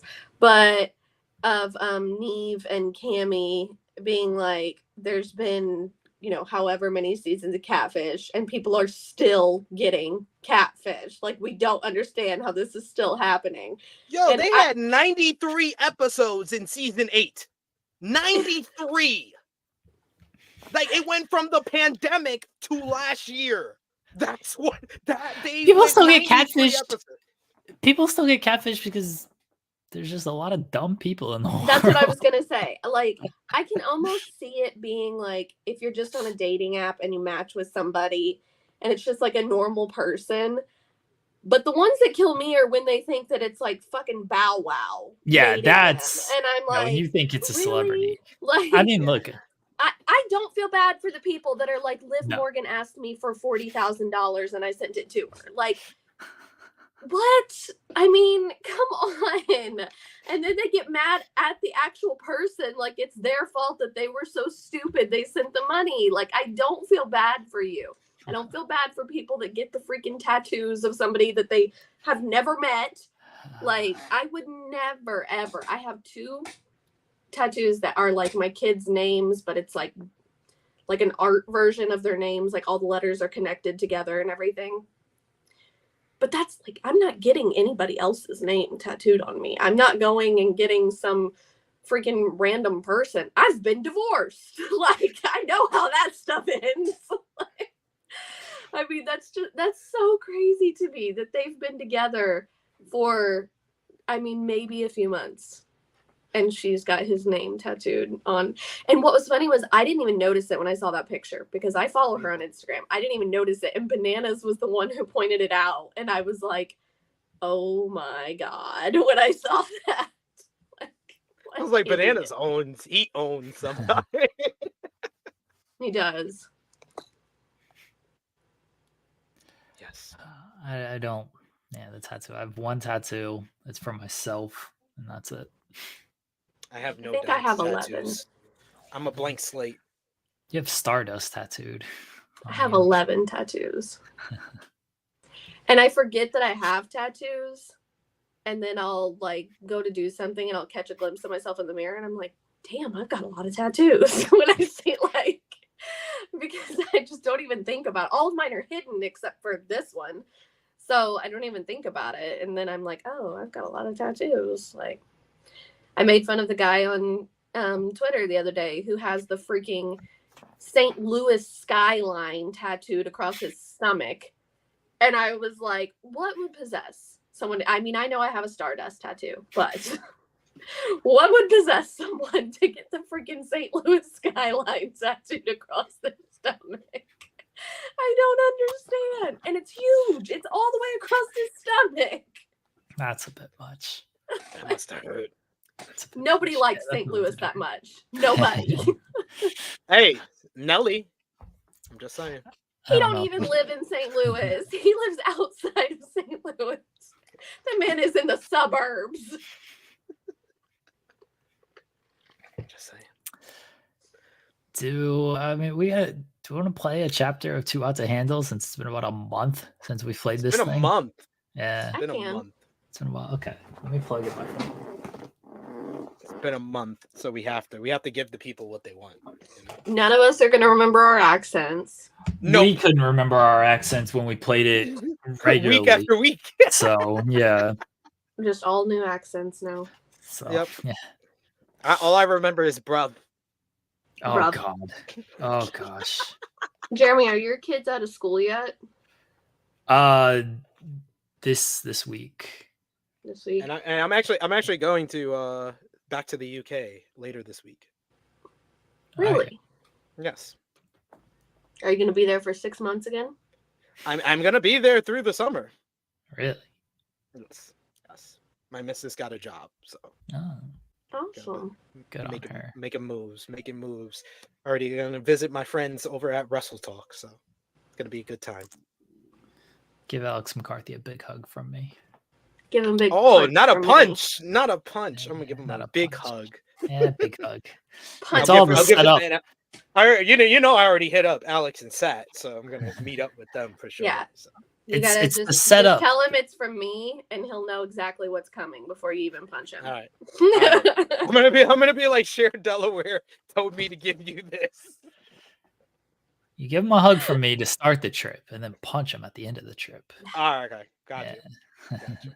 He's mad because I won't get a passport, and I'm like, but why would I get a passport when you have a passport? You just come here. Why would I need to go there? Well, to be fair, he had some issues with that. That's why he wasn't at WrestleMania this year. Yeah, so. I mean, I wasn't at WrestleMania either, so it didn't matter. So. Oh, okay, that's fair.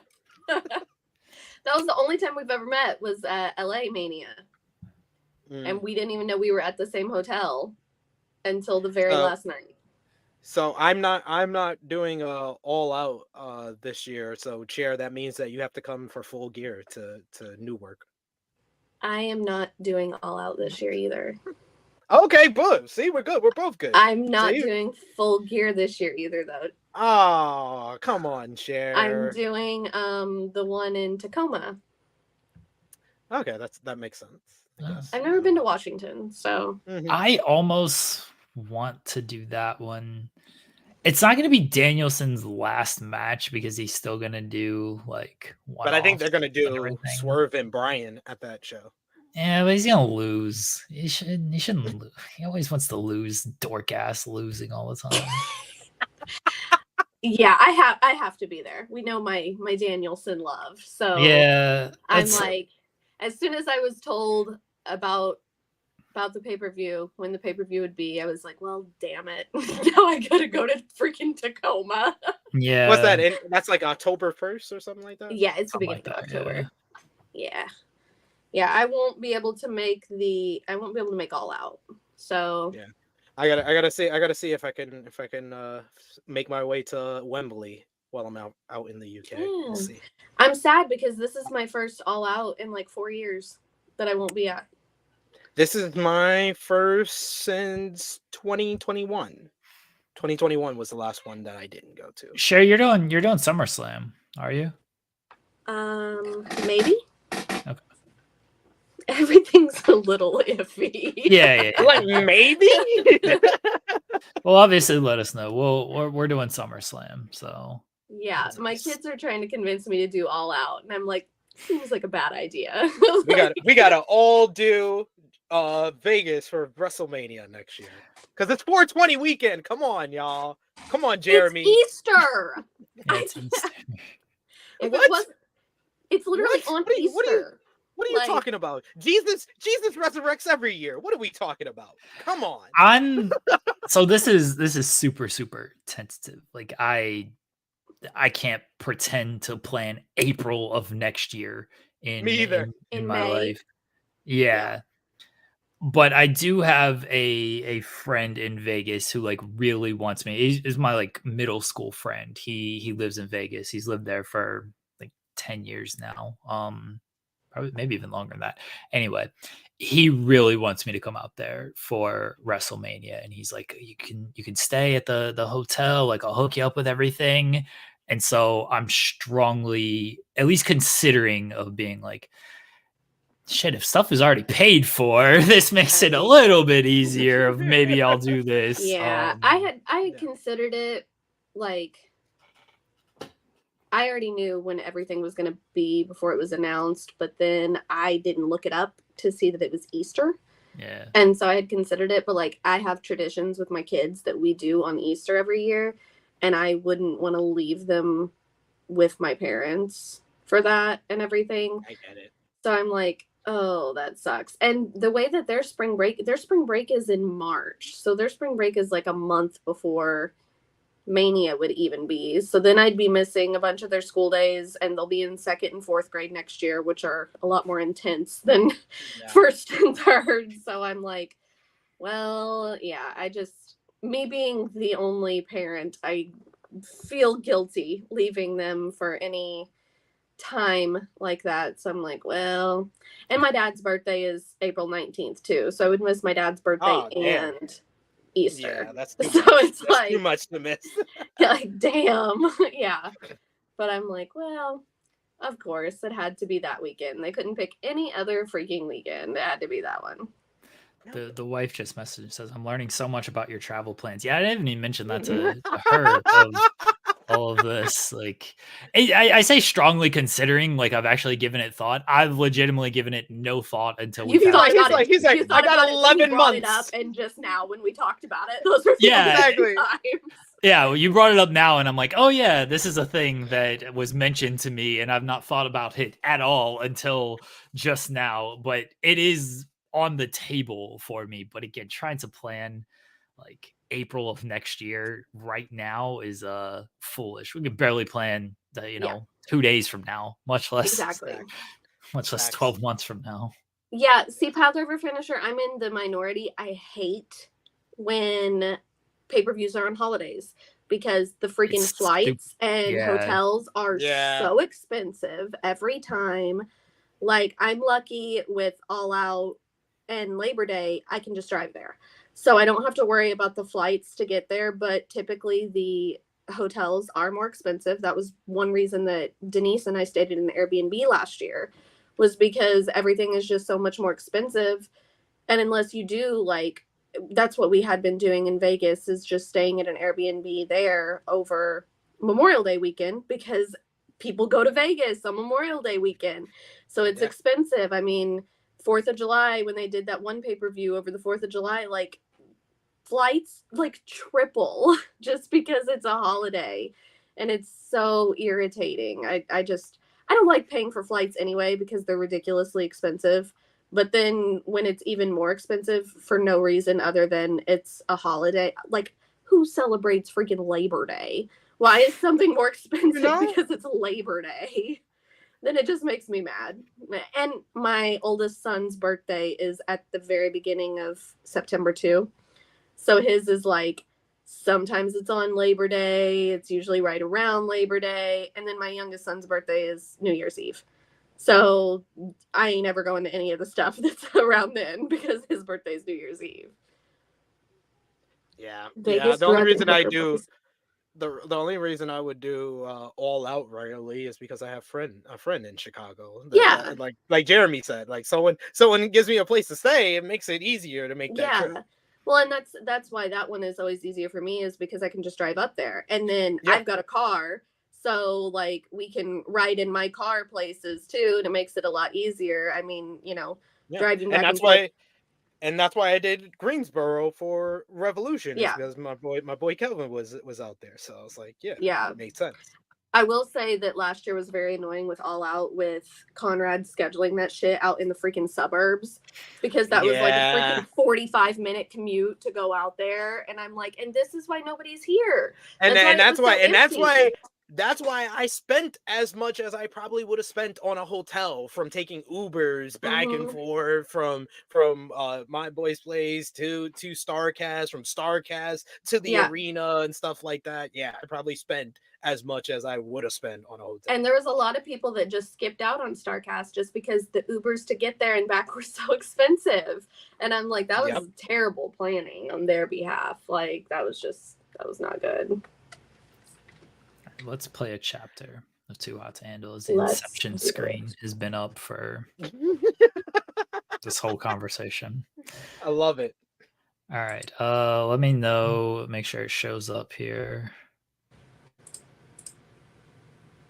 Is it good? Indeed, you are good to go. All right. So while we're waiting for this to load, I have to tell you, I had someone at work ask me for help with something earlier. And I was like, yeah, absolutely. So I pull up the claim image. Why did this man send in a picture of his infected foot? Oh, that was what I saw. Pulled it up. Was literally his infected foot. I don't need to see it. I believe you. Yeah, I believe your foot is infected. Told me. You could have just told me. I load it and I was like, well, like, thanks so much. All right, here we go. All right, here we go. What's the money? Home? Jesus. I don't remember what the last thing was. I don't remember either, but I think you lose double the money for every rule break. I think that's what it was. Oh, yes. Kinda unfair, if you ask me. I agreed. People are still going to what is that? Cornelius? Coquins? Coquins? So it just means we're going to lose the money twice as fast. Yeah, they don't want you to get the money. Yeah. I'm sorry. They're going to be what? Yeah, see, even Liam is confused by these words. I don't know what the word is. It means naughty, clearly. Coquins. You know, naughty. Oh my god. Oh, well, I still don't really care. I don't know why I got notifications on my phone popping up like that. Mine does that randomly, even when I have mine on like do not disturb. Mine will pop up. Yeah, usually on like, Screen Mirror, I don't get those notifications. Yeah, like, why is Fashion Nova contacting me right now? It's like, why is Sean contacting me right now? I'm here for a vacation, and it's terrific. But it's awesome watching Theo and Marissa freak out. This is robbery. Oh, it's me again. Hey, bub. Rubrics cost twice the money now, bruv. Seriously, it's not fair, bruv. You're one to talk. And I suppose Sam challenged Sarah and Dakota to make out.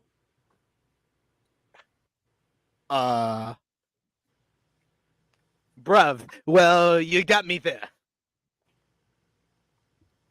I don't know what I was thinking, bruv.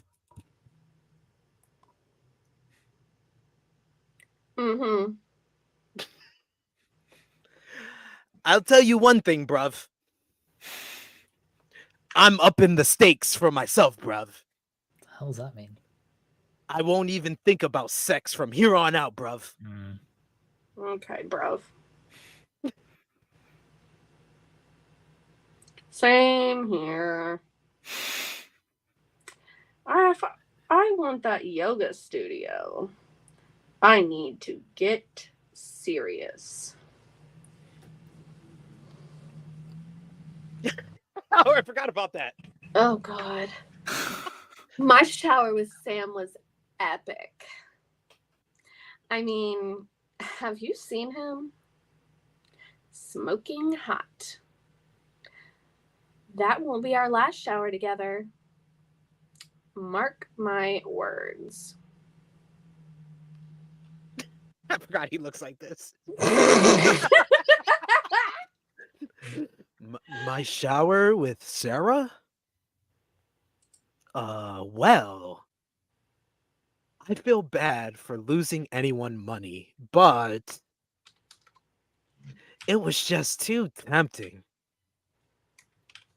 I mean, can you blame me? All right, I need to actually check and see what this stupid message was. I was like, he sent you another one. Oh, okay. All right, whatever. It's not I love A-Shock's comment. A-Shock's comment saying, yeah, something about pro wrestling. Let's get to the orgy already. Okay. Sorry. I thought the same thing, Ryan. He said, did Sam get skinnier in this game? He looks different to me for some reason. I don't know. Well, he hasn't ate in 4 weeks. We haven't gone here. It's like Sim, you don't play it for they haven't ate. The money thing. Oh, that's you. I'm Dakota. Yeah. Like, the money thing is stupid. Agreed. It's like you guys want us to lose or something. No shit, Sherlock. Like, duh, of course they do. The more drama, the better, right? I'm about to say the hell with it and start having some real fun. Digging that energy. Like, thanks. I'm always a little feisty when I'm hungry. I love the way Jeremy just said that. Are there any front runners? Fuck does that mean? I don't know. Oh, who do you like most? At the moment, Marissa. Marissa. Always Marissa. No matter who I spend time with, she's the one I always think about. This is like some guy that cheats on his wife, saying like, it's always you. Even if I'm out sleeping with somebody else, it's still you that I love. Like, even if I'm getting blown by Sarah in the shower, it's still you. I'm still thinking about Marissa. Kind of fitting. I met her first, right? Hey, yeah, fine. I love the people watching people to crash and to burn. And before you ask, no, Jada, she's still not talking to me. At least we hook up before the price increase. Because I've already spent way too much dough on her, eh? I don't think about Justin at all. Jada is back on the pull. There's only one problem. Like, there's not really anyone here I fancy, which sucks. But never say never, right? Am I jealous Dakota and Sarah kissed? Do I feel a green-eyed monster? Oh God, no, they should kiss again. Far from it. They should do it again. In fact, I'll gladly encourage them from the sidelines. Double the money now, asshole. The bathroom thing? Yes, it's still happening. Ha ha! I feel like it's getting worse. Ha ha! I walked in this morning and it was completely flooded. Who in the world wouldn't notice leaving the tap on? You sound slow. It's like they're doing it on purpose. Oh, my money is still on that Justin. Oh, he's bitter about Jada. Oh, even if he pretends not to be. Totally. He must be trying to drown her in his sorrows. Oh, but he doesn't need to drown us, too, while doing it. What did I think about the workshop? Did I enjoy it? It was helpful. I enjoyed it. Nikki was right. I need to love myself first and nurture that relationship. I hope there will be more workshops lined up. That was fun. And a workshop was utterly pointless. Although I'm a big proponent of self-love. If you know what I mean. You love to jerk off, okay. What? Why are you looking at me like that? This man, I swear. Okay, was anyone into Nikki? Like, this is purely a hypothetical question, but if we hooked up with our workshop coach, would that count as a rule break? This bitch. She's married? Ugh, should have known.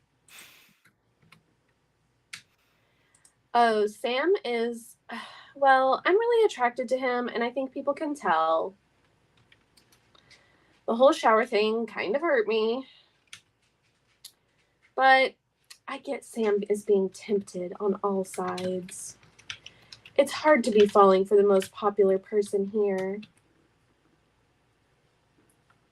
Am I falling for Marissa? Well, I know for sure I want to spend more time with her. I just hope I didn't ruin things. Maybe don't get blown in the shower by somebody else. Like, okay, someone has totally been stealing my food. Seriously? But I thought all the food was up for grabs. It's not if I saved it for myself. I'm going to get the bottom of this. No one messes with my snacks. I believe you. What are you gonna do? Cut dicks off. I'm going to play a little prank. Like, that's what. Just wait and see. Dakota plans to play a prank on the food thief. Encourage her. Oh my god. That's a terrific idea. I'm sure you'll catch the thief in no time. Okay, I don't think this is what Dakota's going to do, but this was The Ultimate Fighter, for people who know that show. There was somebody stealing food. So the prank they decided to pull was to jerk off in the sushi. And so when someone ate the sushi, they ate jizz. And here it reminds me of America's Next Top Model when someone was stealing someone else's protein bars. So they jerk off on the protein bars? No, they just had a whole ass meltdown about it. And then it wasn't even that girl. Oh, well. I don't know what Dakota's planning on doing, but we've gone to the extreme on The Ultimate Fighter. So there's precedent here set for jerking off on your food to claim it as yours. So, like, I mean, are you eating it then? After you jerked off on it? No. They ate it. Gets to eat it. No, they didn't know, like, they jerked off on it.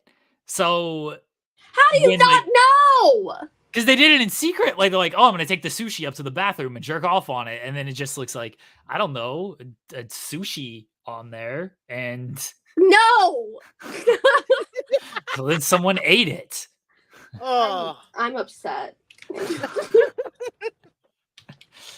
Like, you can join me too if you want. We can be like Bonnie and Clyde. That doesn't end well. It's kind of romantic too.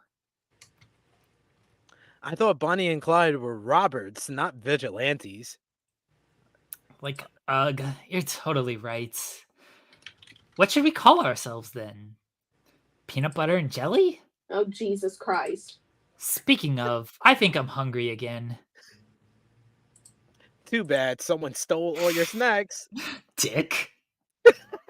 This bitch. I know. Oh no, not Liam.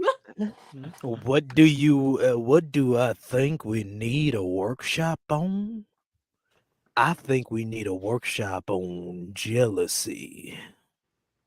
The competition around here is heating up. Especially since so many of us have our eye on the same person. Yeah, you like Sam. Join the club. Tell me this. Who would be your second choice? Oh, that's easy. Lana. Oh, shit. Oh, God. Not see that coming. I did not see that coming either. Make sure, get up.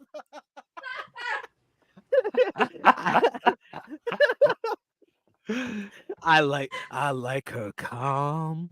I'm so disappointed in you voice. It makes me so hot and horny. Wow, you're like such a weirdo. Thank you.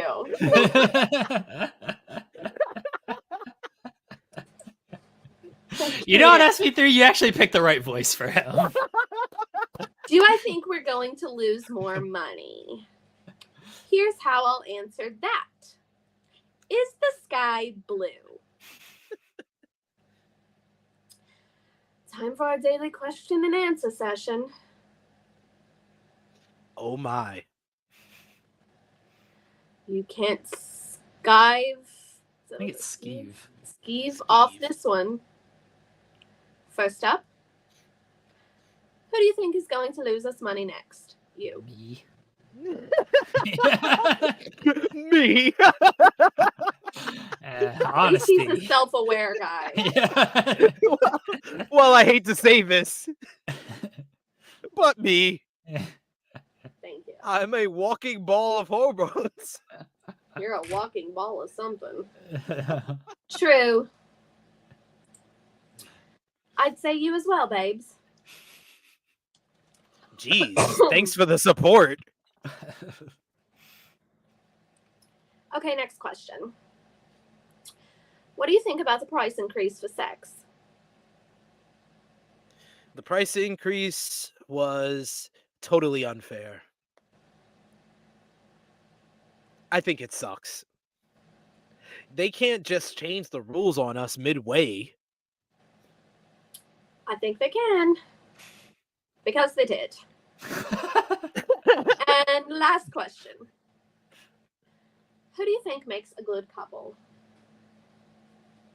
Who do I think would make a good couple? Sarah and Marissa. I knew that was what you were going to pick. A throuple with me. Wait, what? Why? They're such polar opposites. I think it might work. Soz babes, I think you're wrong there. Sarah seems to have her eye on someone else. Anyway. Well, that's it for today. Check in with us next time when we find out Jada's flavor of the week. You'd make a terrific TV host. Do you know that? Aw, thanks, babes. Maybe it's time to change my career. And there we have it. All right. That's the end of episode 4. Do you want to do one more? Can y'all do it? Can you do one more, Chair? I can, yeah. Okay. You can do one. That one was short. Yeah. Yeah. The like confessional one is always short. Yeah. Okay. Everyone's jaw drops. Double the money, bruv. If we break a rule, bruv. Oh, Lana, you're just teasing us, right? Is Lana teasing us? She never teases us. No way. She never teases us. Liam would wish she teases him. Justin grins. Elevashe! It looks like you better start a praying, everyone. Because I'm about to make you all dirt the poorer. I respect it. A few contestants glare at Justin, but Sarah's laugh breaks through the din. Justin, you're hilarious. And you're right. It's going to be so entertaining watching that pot drain. I could definitely help a bit myself. Marissa purses her lips. It's not funny. This is so unfair. We didn't get any warning she would just change the rules like this. Like, did we need one? Lana's the one in charge here, after all. Well, and I would like to know why they're so concerned about the rules they have not been following anyway. And she certainly raised the stakes. If you think about it, this could be a good thing. Look at his Zach Morris ass swim trunks. Henri nods from beside you. Oh, well, I definitely think twice about breaking a rule from now on. Bonjour. I think this will help us in the long run. Did you say bitches bonjour? What the hell? That's true. It should keep us all in line. What is he wearing? That's what I was just thinking. Keep us all in line. Is that even possible? What is happening? Who cares? You laugh just like Sarah did. Oh, I thought it was my line. That's you. That's your line. Yeah. You laugh just like Sarah did. Who cares? Nobody even guarantees us a win, right? Following the rules, not following the rules, it doesn't really matter. All I plan on following is my own heart. Preach it, Sam. Not everyone seems to agree with you, though. Not like you expected them to. Jada sighs and speaks up for the first time. Okay, Lana has spoken. It doesn't really matter what we think. Even if we make some great arguments, it's not going to change. So why bother? You stare at Lana, almost expecting her to speak up, but her cone stays inanimate. You really do see everything, huh? Well, nothing we can do about it. A few hours later, you are in the dressing room when Jada loudly sighs. So, kissing is off the menu. I'm pretty sure it's always been off the menu. Not yours, bud. Oh, you know what I mean, babes. I guess all that's left is partying and enjoying the sunshine. Cocktails. One glance at you, your raised eyebrow, and Jada burst out laughing. I know. We have it great here. But kissing! What I'd give for a good snog right now. You give her a curious look. Thinking about kissing, huh? These two are definitely going to end up together. Is there someone here you're hoping to make out with? Or are you still stuck on Justin? She makes a face like she ate something sour. That's rank. Justin and I are very much done. I wouldn't kiss him even if it was for free. I don't know what I was thinking, messing around with a dodgy guy like him. Should I agree with her? Yeah, he was really dodgy. Yeah, all that good stuff. Oh, look, you guys are friends. I'm friend zoned. More friends. I don't know how I didn't see all the red flags. Jada, don't blame yourself. You were just looking at him through rose-tinted glasses. Thank you, babes. That does make me feel better. She suddenly gives you a look. But what about you? What about me? Is there someone specific you want to kiss?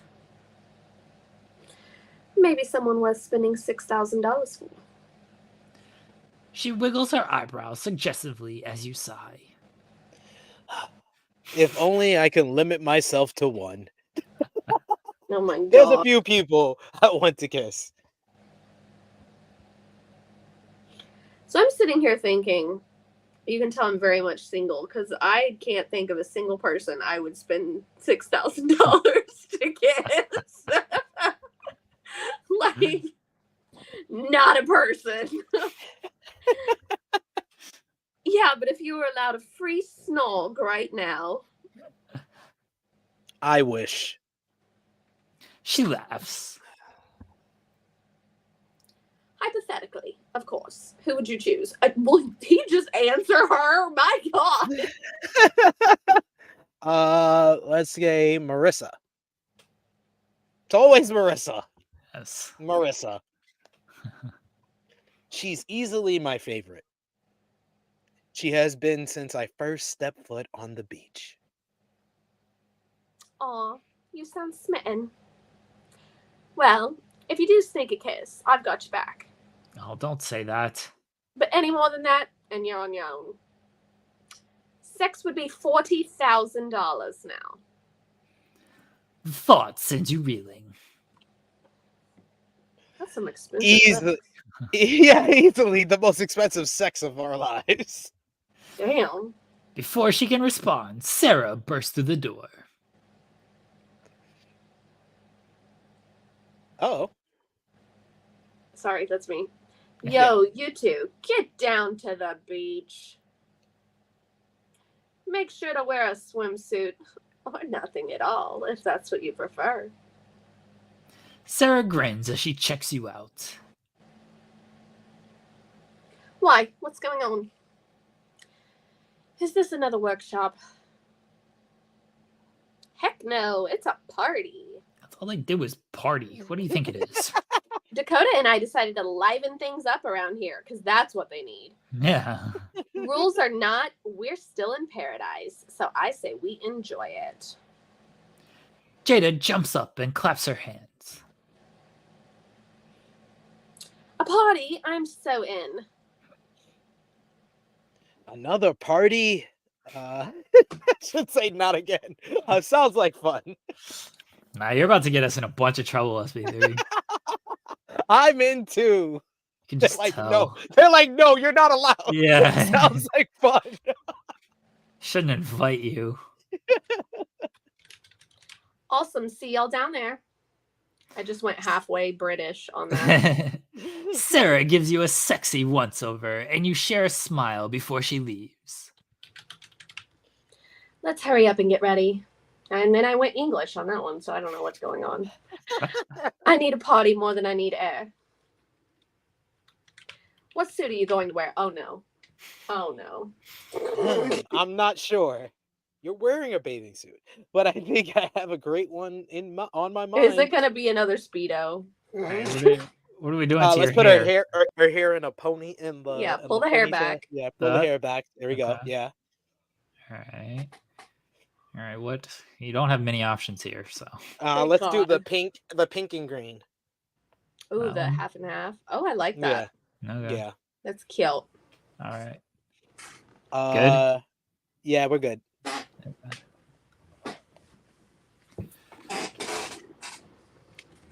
Bloody heck, babes, you look hot. Thanks. And you? What? I can't even see this. Look even hotter.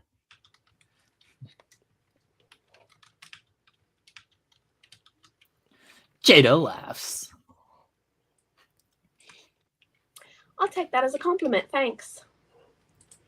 Well, of course. You ready to head down? Even hotter. Right. In a second. I just want to put some of my clothes away. Cool. I'll meet you down there. What kind of trouble is he going to get into? Yeah, really. You wave her off, then start cleaning up your things. You're just about done when you find something strange. Oh, boy. Dun, dun, dun. Huh? What's this? You grab the small piece of paper tucked into your suitcase. It's a note. Sam, meet me at the secluded part of the beach at sunset. I hope you have to meet Liam or some shit. Wow. I wonder who this is from. Or maybe the question I should be asking myself is, should I go? You know you're going to. Like, let's not pretend. Here. I don't know if he is, because if he doesn't have the choice of who it is, it could definitely be a guy you have to meet. You're the last person to show up at the party. Everyone is already splashing around in the water, and the atmosphere is much lighter than it was before. Now this is what I'm talking about. Paradise, here I come.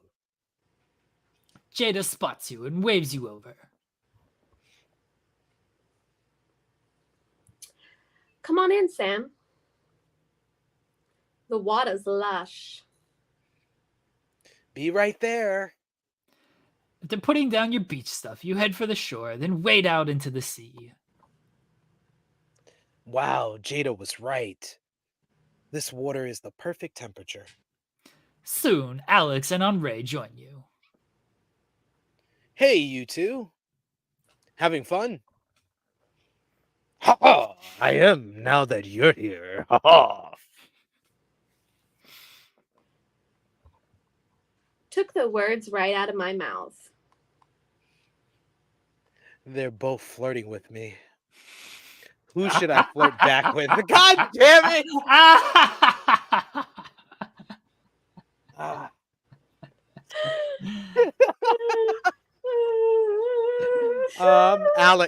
Alex. I'll go with Alex. You smile at Alex and wave to the other side, over to their side.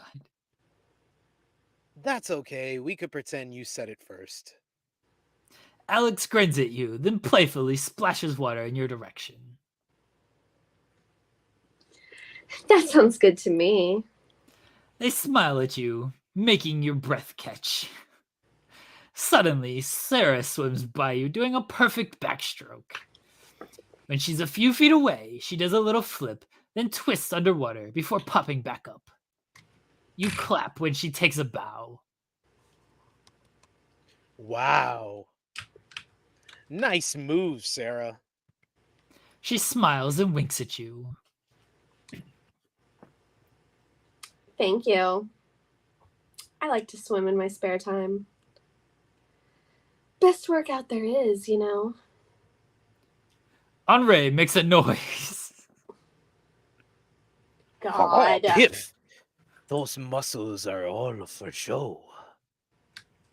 Try walking up a ladder with a fire hose in your mouth. You'll end up with real guns like these. Why? Okay, how would it being in your mouth give you muscles? Yeah. I'm so confused. Henri flexes his large muscles, but Sarah just scoffs. Oh, that's not me. Size doesn't matter, Hulk. But isn't that what men like to say? Size matters sometimes. Bet you can't do this, Sarah. Henri suddenly comes over to you. Do you trust me? Why is this guy having a muscles pissing contest with a freaking... No. Sorry, no. You look like you want to pick me up. Henri laughs. I just wanted to try something. Better not. What if you drop me? No worries, Sam. I'd never harm you or do anything you're not comfortable with. I just wanted to reenact the scene from Dirty Dancing. You're in water. Oh, you can pull it off? They're about to make you do this. Yeah, they're going to make you do it. Make you do this. Henri grins. Let's just say it's my signature move. No. Your conversation is suddenly interrupted by Sarah. Thank God. Oh, come on. So you know how to do one move from a silly movie. Big deal. It takes a lot to impress you. Then watch this. Henri carefully grabs Sarah and lifts her from the ground, and raises her up and down as if she weighs nothing. Eek! What are you doing? Heavy lifting, of course. Damn, he called you heavy. Yeah. Sarah playfully purses her lips in protest, causing you to laugh. Fine. You just proved your point. What was his point? I don't know. When he puts her down, it's obvious that Sarah is impressed. And she's not the only one. Oh, boy. Oh, boy. That was amazing, Henri. I'd never seen strength like that. Yeah, whatever. Henri mock bows. Merci. I will be here all week. He turns to talk to Sarah just as Alex gives you a nudge from beside you. Oh, boy. You know, just because I'd rather spend my time winning campaigns in online games doesn't mean I don't work out. I've got some muscles myself. They playfully flex their toned arms, and you smile. I can tell. All three of them have amazing bodies. But I'd like to touch Sarah. Thank you. God damn it. Get me out of here. But Sarah's got a body I can't get enough of. You wade over to Sarah and stop in front of her. I did hear swimming was the best workout. Can I feel? What is he trying to feel? Sarah smiles and holds out her arm. Feel away, sexy. You reach out and squeeze the toned muscles of her arm. She's small, but tight and solid. Oh boy.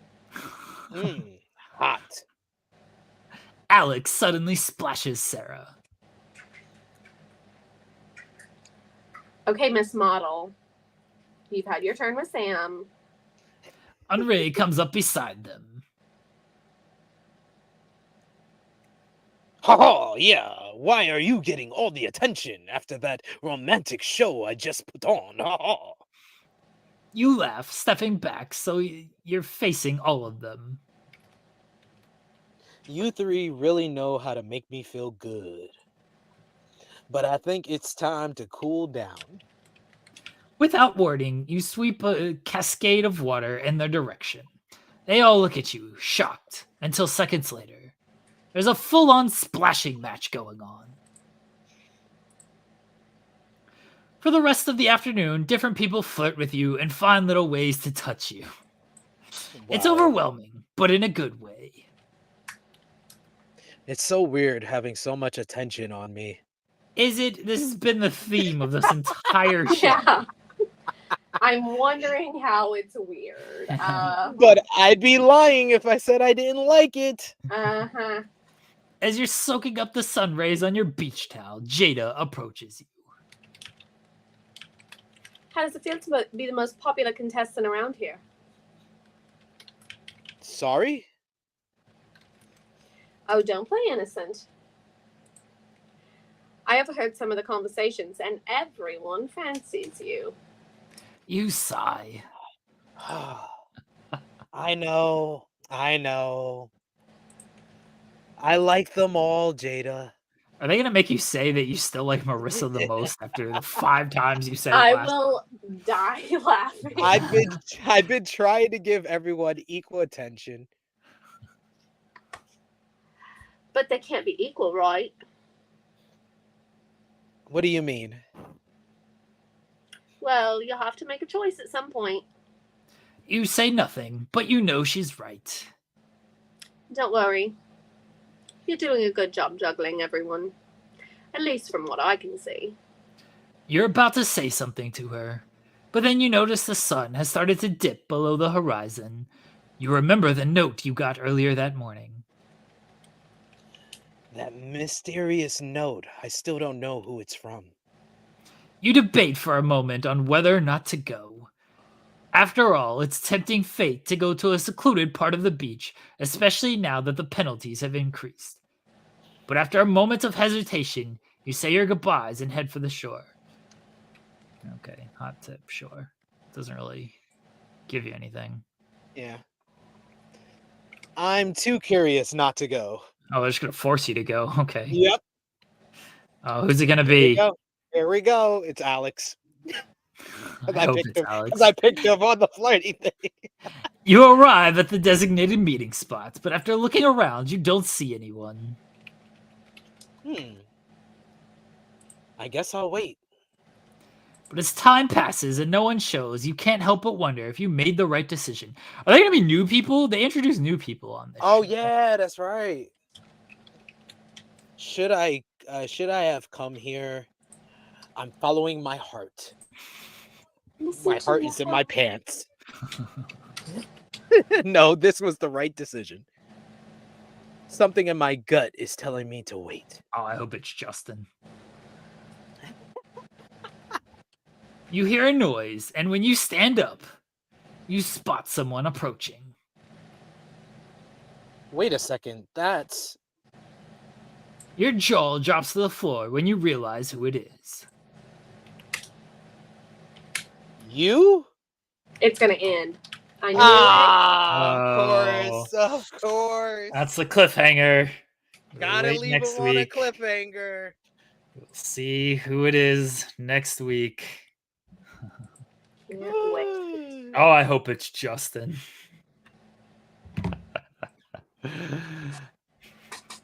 Oh my god. We shall see next week.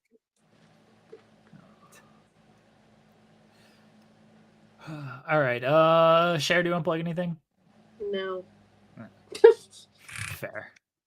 I never have anything to plug. I know. I like to ask. Gotta ask. SP3. Yes, you can see me over on the True Hill Heat Wrestling YouTube channel live at 2:05 p.m. Eastern Time. It will be myself and Fightful Overbook's own Rob Wilkins reviewing Monday Night Raw from last night, talking about the King of the Ring and Queen of the Ring semifinals, plus Sonya Deville returning and all that good stuff. So check us out, True Hill Heat. Sonya returned? Yep. Yeah, Sonya was back last night. I don't watch wrestling. Fair. Fair. All right. Leave us a thumbs up on the video. Leave us a nice review on iTunes. Subscribe to the channel. We'll be back next week talking NBA and playing more nonsense. We'll see who is meeting Sam at the beach.